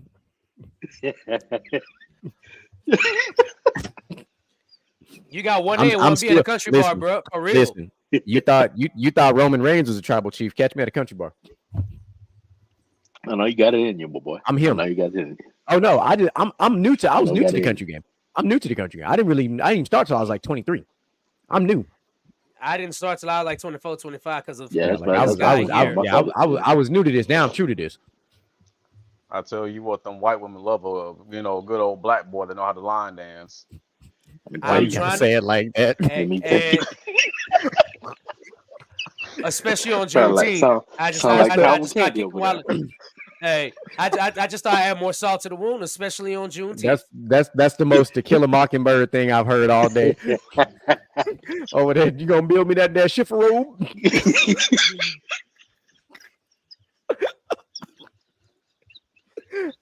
Sorry for the youngsters that never read that book in school, but if you know, you know. Oh my God! He was building shiffer robes and he was dropping that wood, man. These days. You're right. It's a movie though too. It's a sad movie, but there is a part that talks about him building that shiffer robe, which is just a big ass wood cabinet. But he was that wasn't the only big wood he brought to the table. You know, all like I see reading, I thought about this book the other day, man. Hey. The Outsiders. Y'all remember that? Y'all read that book? Hell yeah, Outsiders hard. That was hard. Our childhood was so good. Hey, let me tell you, bro, the most gangster line you could ever see in a Disney movie, any movie ever produced by Disney, to close out the night. I can fix that. If you know, you know. I'm tired of this, Granddad.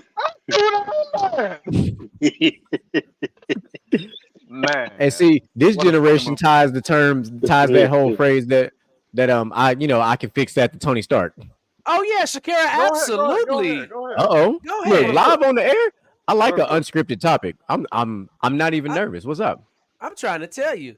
The fans bringing them. Look. We got. Look, what? I got time today. I ain't I working on got time today.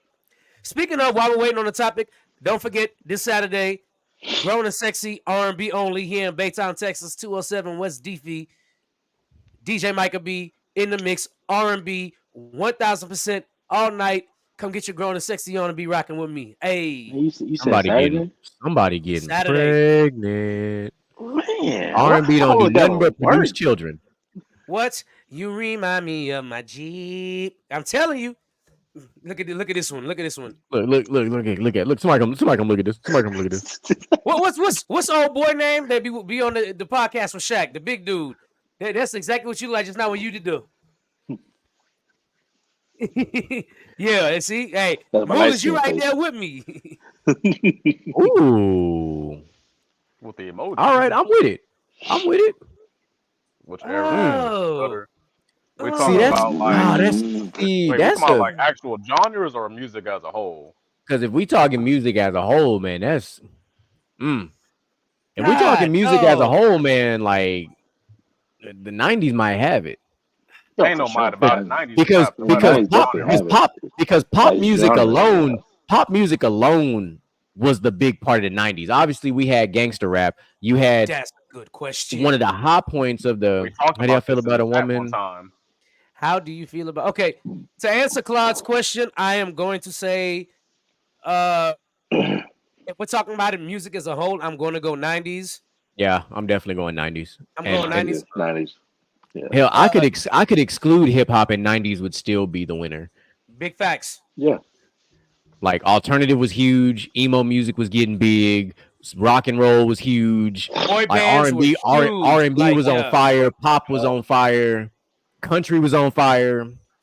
Like 2000s was great, it was, but 90s was legendary. So I like this question. So wait, before we move plus the 90s gave us the greatest one-hit wonder of all time, Return of the Mac. You could play that. They still play that in 2024. Yeah, they still play that in 2024. When that beat dropped, everybody knew what it was. So this question was brought up to us live on the air. So we're gonna have fun with this one. So, how do y'all feel about a woman that only wants to date a man with no kids and she has one kid of her own? Before we start, because of the way that question was structured, we're gonna have a real conversation.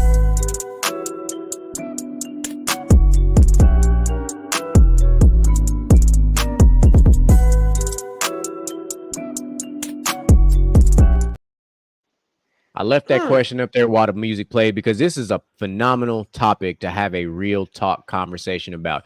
And Outlaw was already chomping at the bit, so I'm gonna let him just take off because he already ready. So some time ago, there was actually a meme on Facebook talking about like how single men with no kids are reserved for women with kids. Like, and of course, the comment section was toxic as fuck.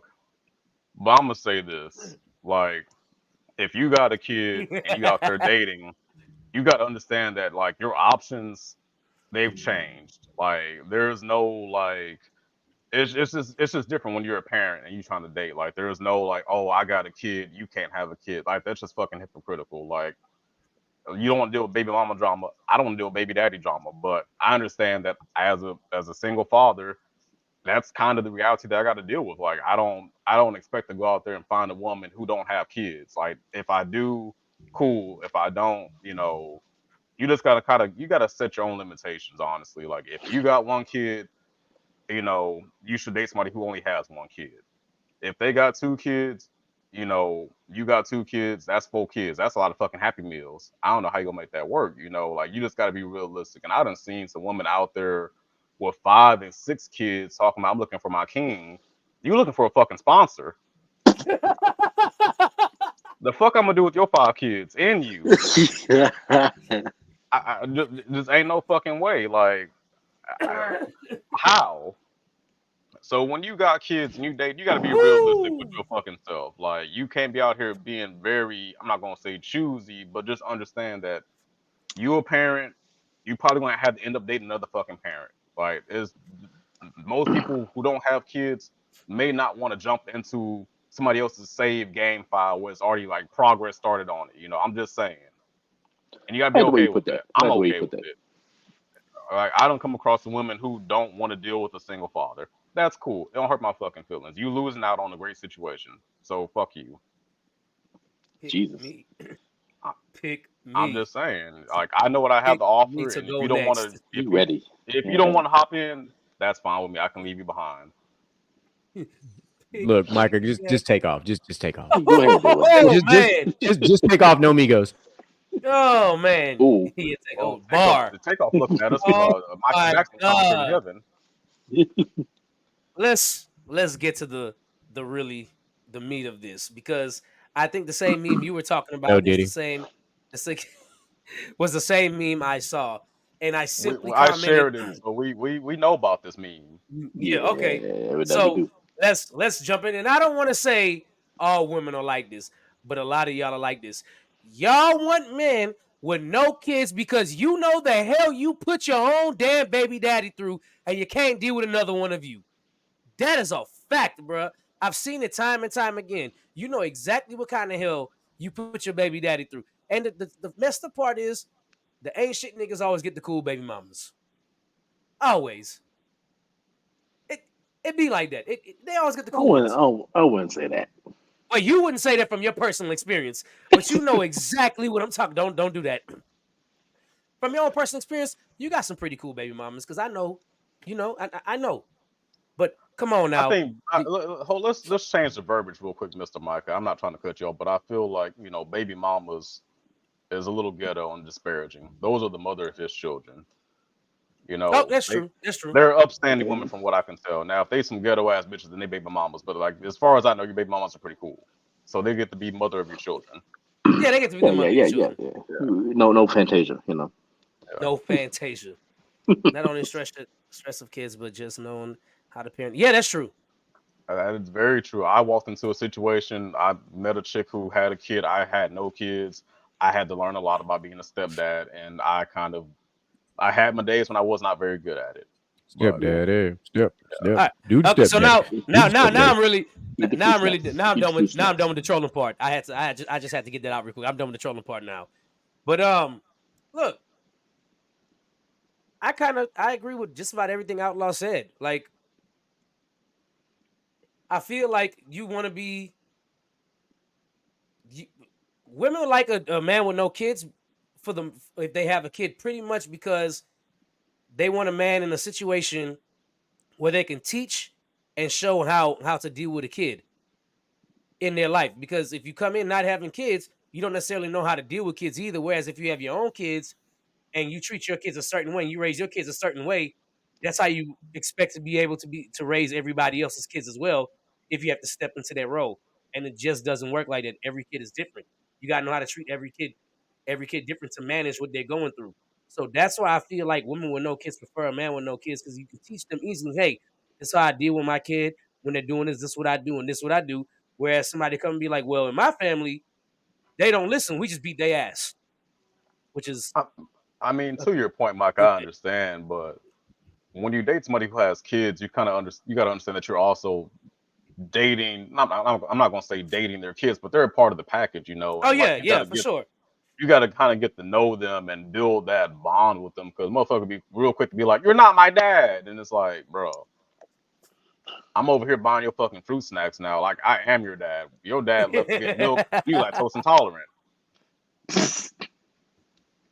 No, you're right. You're right. But I'm just diving in on what the question was. I just think that it might be easier to teach a man how to deal with your child, instead of trying to break down how he deals with his child as well, because you hear all the time, well, parents treat kids differently, and kids remember that shit when they get older. So that's why I think That's just me just trying to think of it about a different way. So, well, not only that, Okay. Michael, what I've had to I'm with it. learn. Bye, yeah. Yeah, they do test Yeah, it up there. Yeah, definitely do. Hold on, Well, baby. I'm buying the almond milk. oh, God damn hey. I feel like what people who don't have kids, that date people who do have kids, don't understand is that like you will never be the top priority. You will never be number one. The kids is That's always true. gonna come first. And I feel like when you're young and single and don't have kids, you kind of want to be selfish with that person's time. You want to be, you know, lovey-dovey, cuddled up, you know, dating all the time, doing shit together all the time. You know, when you have a kid, it don't work like that. Like I'm gonna see you when I see you. Like just my schedule revolves around my kid. You know. And I feel like when you don't have that experience being a parent, you kind of feel some kind of way like, damn, like you always got your kid and that's cool and everything, but damn, like I had to wait on your fucking baby dad to come pick up little Timmy. Like, what about me? What about you? Really, What I'm about supposed you? to. What about you? You're not that Yeah, important. about you, boy. The kid is Yeah. more important than you trying to get your nuts off. I mean, yes and no. Now I get to give a very unique perspective because this is the most beautiful thing about this round table thing that we designed when we put Gentlemen's Talk together. So, hi, everybody. For those who don't know Mr. GQ's story, I went from being a grade A certified whore for most of his life to a 30-year-old man that ended up not only having a stepdaughter, an amazing one at that, to having a toddler during the COVID-19 pandemic. So I can speak from a very unique foxhole, to use a military term here. So for me, coming into this into my entire situation, which now is where I have my wife and my two lovely girls and all this stuff like that, I had to come into this very differently. So for me, I came into this, you know, I met a woman, we met, it was great. And, you know, we after a while we started talking, you know, and then she told me, no, by the way, you know, I have an older daughter, this, that, and third. I'm like, okay, you know, how old is she? You know, she's like, you know, 10 or 11. I was like, okay, she's basically a preteen. Okay. But she wasn't there. She was away for the summer, you know, and that's fine. So, you know, me and mom were out having fun, learning about life. And we were prepared to get serious. And so we had to have a real conversation. And this real conversation was very simple. I was like, listen, I was like, we have to see how the relationship between her and I are going to be before we really decide we can make this go. Because if her and I 100% don't get along, it's going to make this a really bad situation, because all it's going to do is cause us to be at wits all the time. So, fast forward about 2 weeks, about 2 weeks. You know, my oldest daughter comes home, you know, we meet for the first time, and this is where we have one of the most iconic moments in my life at this point in time. We go to this wonderful park out there off of Nassau Road. It's called Nassau Bay Park. And we go feed the ducks. All right, we're going to go feed the ducks the bread. You know, like what you know, you go out and you hang out, you go do that. So we go do that. And if y'all don't know anything about these motherfucking ducks, these some motherfucking thugs out here. All right. Yes. And this is why and not just regular thugs. Okay. These some territorial ass thugs. Cartel. So when you walking down this joggers trail, you get to a line that's by these like this shrubbery, this bush area, but it's going down towards the water. And when you as a human being walks past this line, the HDIC, the H duck in charge, will get their happy ass up out the water, and they start creeping. And you're like, okay, that was kind of weird. You don't think nothing of it, but you keep walking. You more and more into their territory. And then when that one started walking, now the other ones that was behind you start creeping. The ones in front of them start creeping. Like, you know, all of a sudden they start, and you're like, oh shit. So in this amazing story, not only did my daughter take the bread and throw it at me and take off running, just left my ass on the island. Like, I was like, damn. It ended up being one of the funniest and greatest moments that we've ever had, because our first impression of each other was basically her leaving me for dead. So that's dramatic. So, hey Wow. man, hey, you seen them thug ass ducks, man? Ducks is ruthless, and it was about 30 of them motherfuckers. Like it wasn't a few. It was a whole fucking Houston Texans team. You know, I got to say Houston Texans because, you know, at least they win something.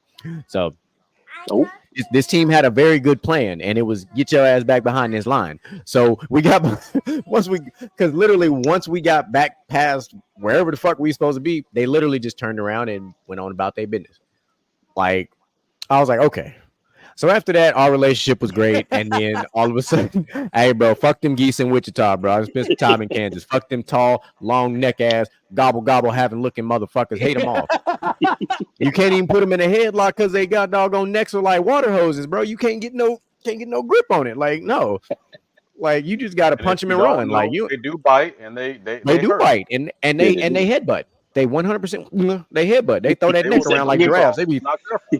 They really be out there on some Willow Smith type shit. I'm whipping their head back and forth. You gotta wrap the neck around the arm. That's why you don't feed the ducks. Yes. But and I say all that to say, because of the relationship that we were able to establish off the rip, it made the transition even easier for me to come in as initially the stepfather who eventually became stepdad / real dad all in one instance. So where it's like now I've got you guys have seen her, my crazy little body big fro, as OG Mel has dubbed her, that has made many of appearances on the shows that are rated for kids. This show is not entirely rated for kids. We ain't trying to get YouTube to ban us or nothing like that. But those who've seen her who know, and those who know me, you've seen her all over my social media. So I love my beautiful girls. I love all my women in my life. That's I'm all about my girls. So I'm probably a rare case of the dad that came into a relationship like that was able to establish that family and be where I am now.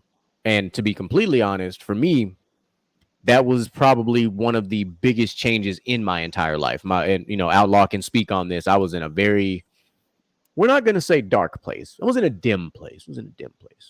I was on a weird trajectory. I don't know where the fuck I was going to end up, but it wasn't where I am now. I'll tell you that much. But that whole situation kind of turned my life to where it is now. And of course, you guys know I stepped away for a couple months. Henceforth, when Mr. Gent came in and then Mulich came in, I still have some demons that I battle, and we'll have this conversation when we have our men's mental health episode, and we'll talk more into why Mr. GQ took this hiatus, and I'll be a little bit more transparent. But for now, I'll let it simmer like a slow cooker on a crock pot. I'm gonna let it cook for hours upon hours. I need that shit to fall apart when you pick it up, type shit. Tender. But I was going to bring up a point that Mom's made a long time ago. She said that she can never picture you as a dad because she felt like you were too selfish. Yeah. I don't know if you remember her saying that. Oh, I remember, because I 100% was too selfish. And it's crazy when you have a family, like how selfless it makes you. Yeah. It's a beautiful transformation, but I'll say that much. And I think, I don't know if the transition would have been exactly the same had I not been a girl dad. Not saying I would have been anything less of a father, but I know for the type of man that I was and the type of man I became, I think being a girl dad was the ultimate shot in the arm, to use the sports term. It challenges you to be a better man. 'Cause I feel like when you have a son, you can kind of just get complacent and just be who you are because you have a boy. But when you have a daughter, you got to learn how to be sensitive and a little bit more emotional, and it kind of really brings out a side of you never knew that you had. Like I had to fucking play with Barbies and do tea parties and do all kinds of things because I have a daughter, and it's like I never would have thought in a million years like my stoic ass down here like doing pretend voices for every different doll, coming up with these scenarios and shit, like it's the beautiful thing, man. Son. All three y'all are girl dads. Yeah, man. Man. World, man. Like I wanted a boy at first, but like, man, nah, we not Dwayne Johnson and Tooth Fairy. We not there. Nice try though. Nice try. Yeah, that was. There are levels to this and limits, and that is a hard pass. I'll tell you what, one of the biggest challenges of being a girl dad, learning how to do hair. Holy shit. Learning how to do curly girl hair. You got to get all kinds of Cantu and products and learn how to. I don't want to talk about how many products between me and Outlaw probably got a whole beauty shop worth of products combined. Yeah, underneath my bathroom sink, man, it's all like hair bands and bows. The different combs, brushes. Like gotta learn how to do the the part, and the part be fucking like a goddamn zigzag, and you be like, that's just the style, baby. That's the style, baby. We not hey doing man, the Hey, that. Mark. zigzag part Hey, is a style that takes skill. hey, let me break out right here with a hairstyle. I have a black, Mexican, and white baby. Hey, me too. When I tell you that hair is long down her mid thigh and curly until you brush that thing out. I tried to do her hair on what was that Sunday for her to be ready for school because I had to wash them because we went to the beach. Man, when I say that stuff stressed me out to where I said, nah, I can't do this. Ponytail. I can't do this. I'm telling you, boy, Be quick. I'm a professional Quick. at this. I'm a professional at this ponytail game right now. Like Ugh. we'll change the hairstyle level when we're doing something different. But listen, that ponytail when we get ready to go to daycare, oh yeah, we got that down to a whole science. I'll be like, hey babe, what color bow you want to wear today? I just handed the bag and she picked one. Like we in that thing. Yeah, when you get that ponytail down, that's gonna be your ace. Like, and I've gotten to where I can do some pigtails pretty well. You know, I could just it up I a could do little some bit. twists. I could do Nah, some bump twists that. pretty good. Don't I can braid it pretty don't good. let this man humbly brag. I done seen some days on the snap when he be sending snaps and shit. Little mama hair be Yeah, on pristine. point. You talking You know about what I'm saying? Outlaw Jet? I'm talking about Not outlaw. the outlaw. Oh, Yeah. okay. No, Every now and then I whip it up. I done seen some styles that he done put together, and I'm like, bro, I ain't even got that yet. Like I got like an associate's degree in this, and he got like a bachelor's. Like he got some shit that I ain't got yet. Like we looked at taking this class to do little learn how girls' to hair braid together. hair, yeah. Yeah, we looked at taking this whole class together. Hey, let me Just to know. learn Let me something. know. Hey, I Let got me the know. link I still got saved on my phone. Like I got look between I that got an YouTube all black videos. baby and a mixed baby. I'm struggling. Now, luckily, my all black baby is dread up right now, so it ain't that bad. You got time on your hands. But the mixed baby, I'm like Jesus. Trust me, I know because my daughter got my. Kids, they don't want to get their fucking hair washed. They be in the fucking tub, like just screaming and hollering and kicking and throwing the fucking shampoo bottle back at you. If you don't shut your yellow beige ass back down, goddamn it. No, listen, mine good with that part. Yeah, But let's find that listen. one now. I'm tell you how bougie mine is. Now we on a girl dad tangent. It's kind of funny. So she'll be playing. Yeah, I noticed. She'll be playing, and then I'll be like, all right, it's time to wash your body. And then she'll stand up, wash the body, and then she'll sit down and she'll be like, Daddy, you gonna wash my feet? 1 foot at a time. Be washing 1 foot, washing the other. I'm like, girl, this is not a spa, but it's cool. It's cool. I just roll with it. Today. It is today. And we in this whole superhero arc now. I was telling Outlaw about this. So she calls Daddy her superhero. And then I was like, I got to give it a test. I was like, hold on now. I got to make sure you're really my daughter. So I said, what superhero is Daddy? And she was like, Daddy's Batman. I was like, yep, that's my daughter. Yep. All right. We good. No DNA test required. What, you thought you was going to have to take it back to the hospital and see if they sent you the right baby or something? I don't know how this works. If she would have said Daddy is Superman, we'd had a problem. What if she says Daddy is Goku? She don't know who that is, so I'd have been confused. Cause she don't know who that is. We ain't introduced that side of the game yet. We keeping it simple right now. You know what? I'm gonna say something about being a girl dad. I feel like a lot of cats. Big facts. Yeah, I feel like a lot of dudes think because they have a daughter, they can't expose their daughter to their interests. Like a lot of dudes like sports and anime and video games and doing manly shit. You can still include your daughter in that. Absolutely. Like my daughter will fucking go to Netflix and watch Demon Slayer in a heartbeat. She'll put on One Piece. She ain't got no problem sitting there watching Batman and shit with me. It's just I can speak for Mr. Gent where his daughter watches Dragon Ball Z. Yes, sir. Yeah. Come on. There is nothing wrong with showing your daughter your interest. And she might pick up on it and she might show you some things that you never thought you would like. I never thought I'd fucking love Bluey. I'll sit here and watch Bluey by my goddamn self. Bluey, hey, bro. That Hey, that motherfucking theme song. I don't have. Hey, we in that thing. No kids. I don't have no kids. But this guy here next to me, his daughter got me hooked on Gracie's Corner.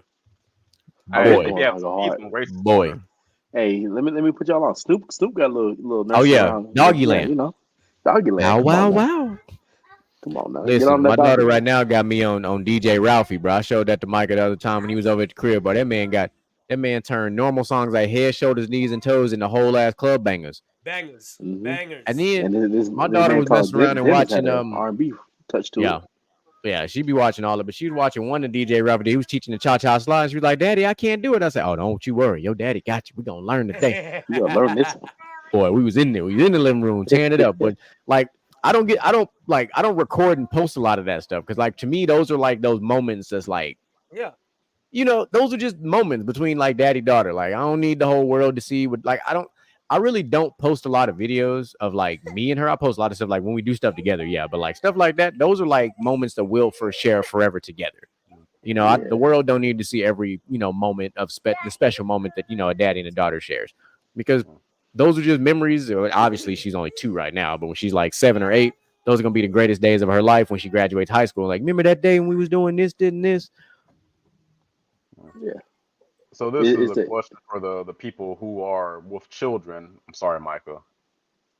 Do you feel like being a girl that has made you more patient? Oh, for sure.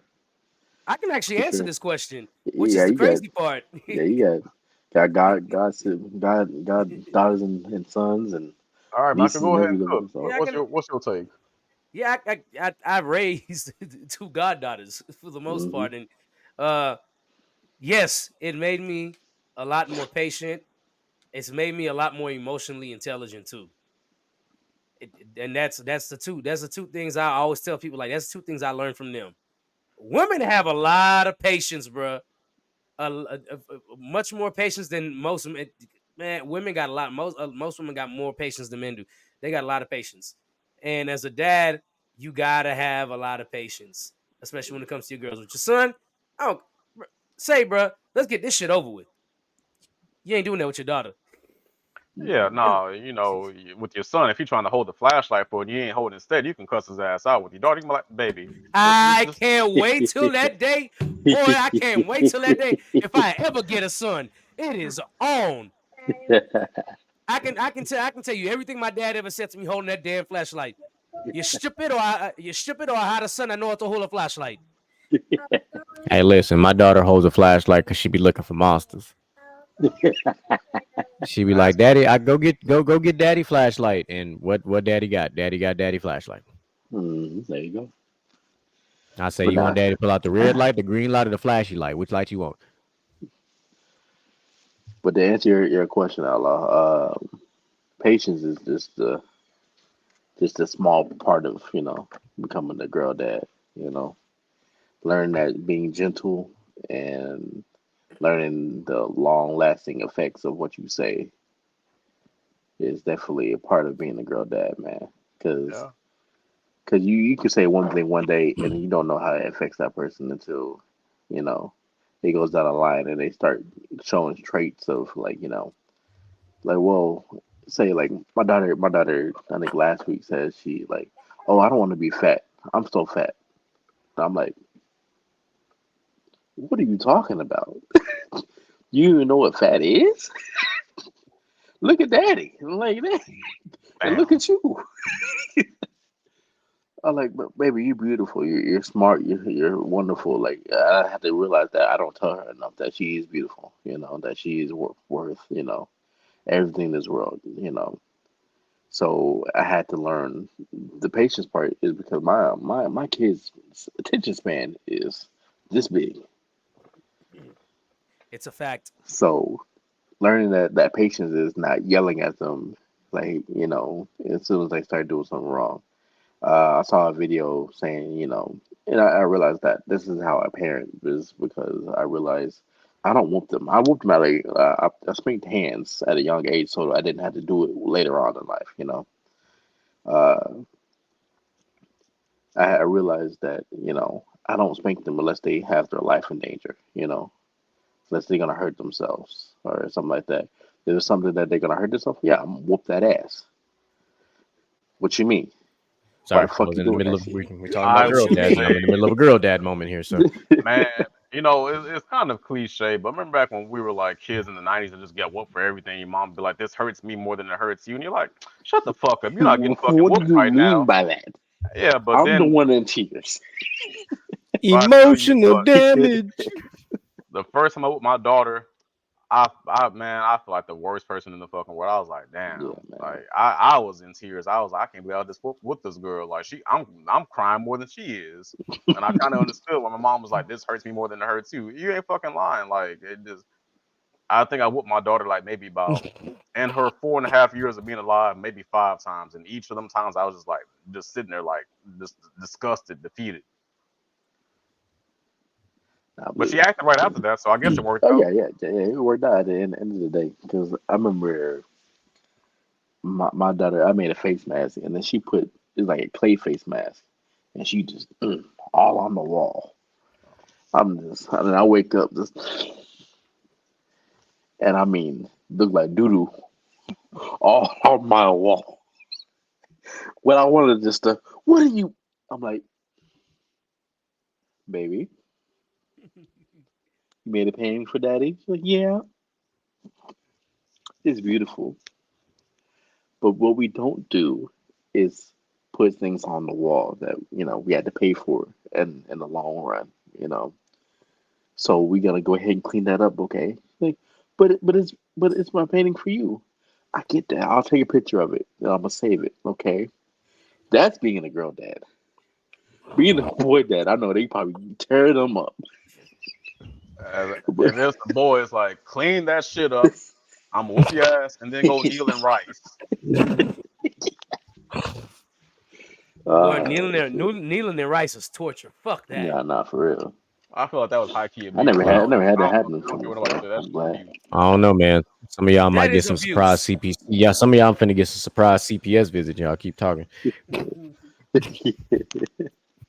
I definitely had a paddle many days. I'm grown now. CPS can't do nothing. My mom killed me and brought me back to life. She not to me the next week, so I mean. All right, Evanescence.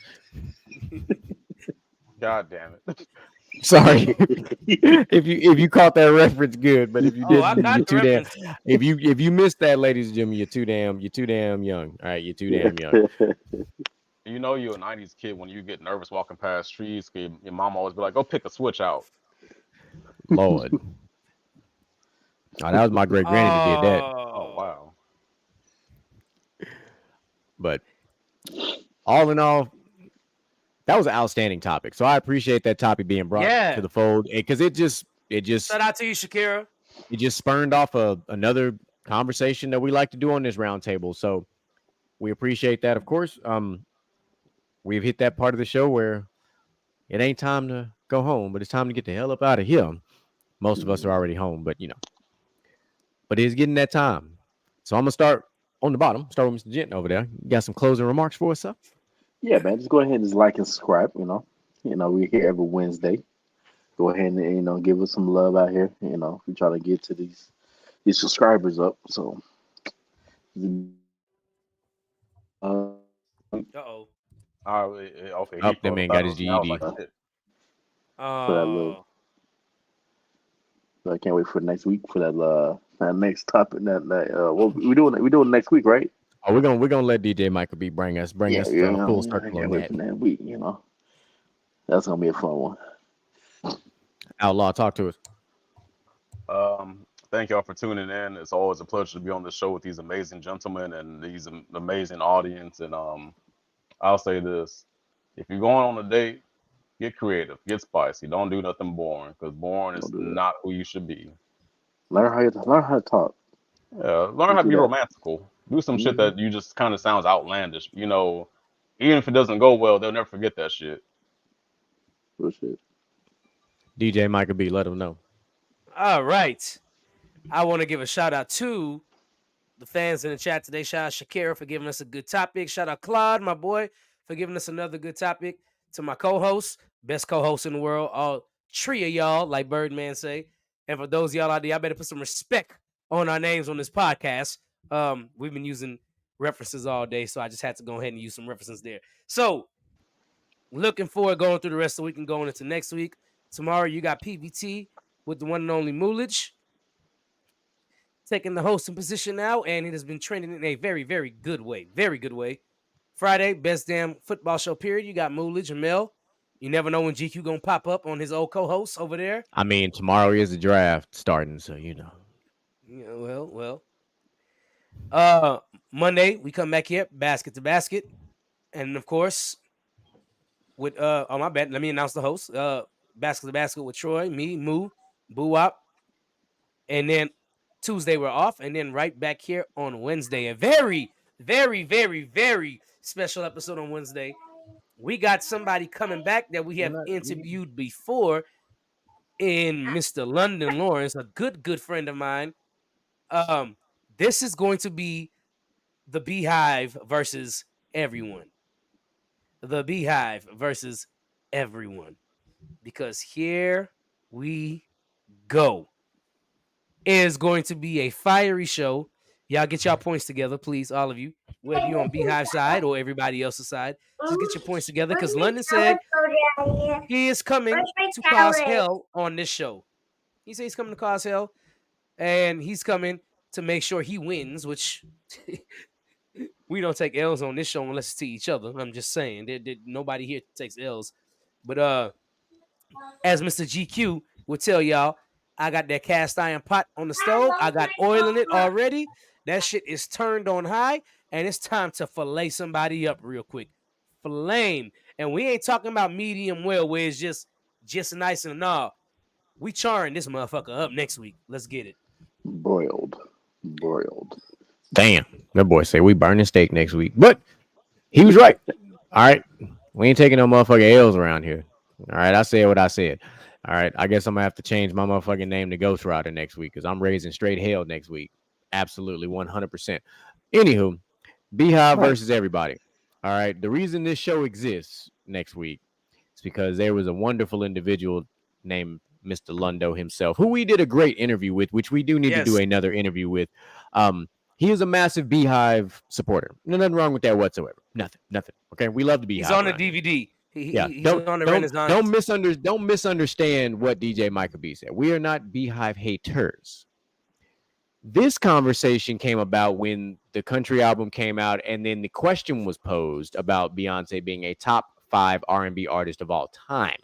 That is why this episode exists next week.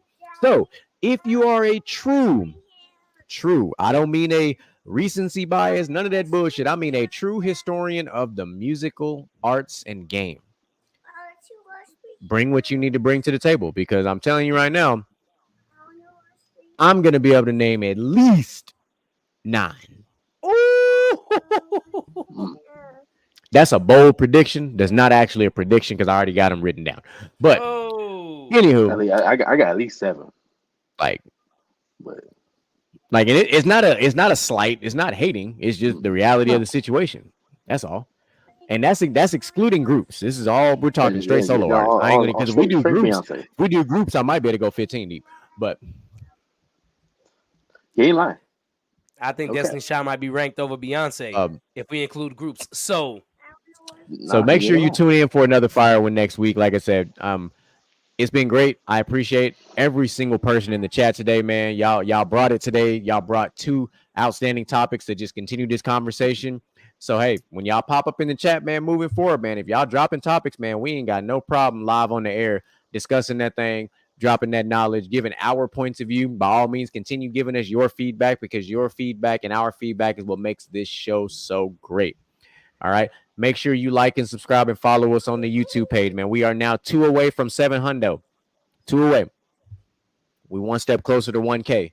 We just trying to get. And if you want to come on, just let us know. 100%. Just let us know. We ain't hard to find. It's 4 of us here. You can reach out to one of us. We'll figure it out. We have 0 problem with that, especially if you come in with that fire. So, with all that being said, per usual, we are out. Motivation in you and inspire the world to do what you can. If you love it, then fuck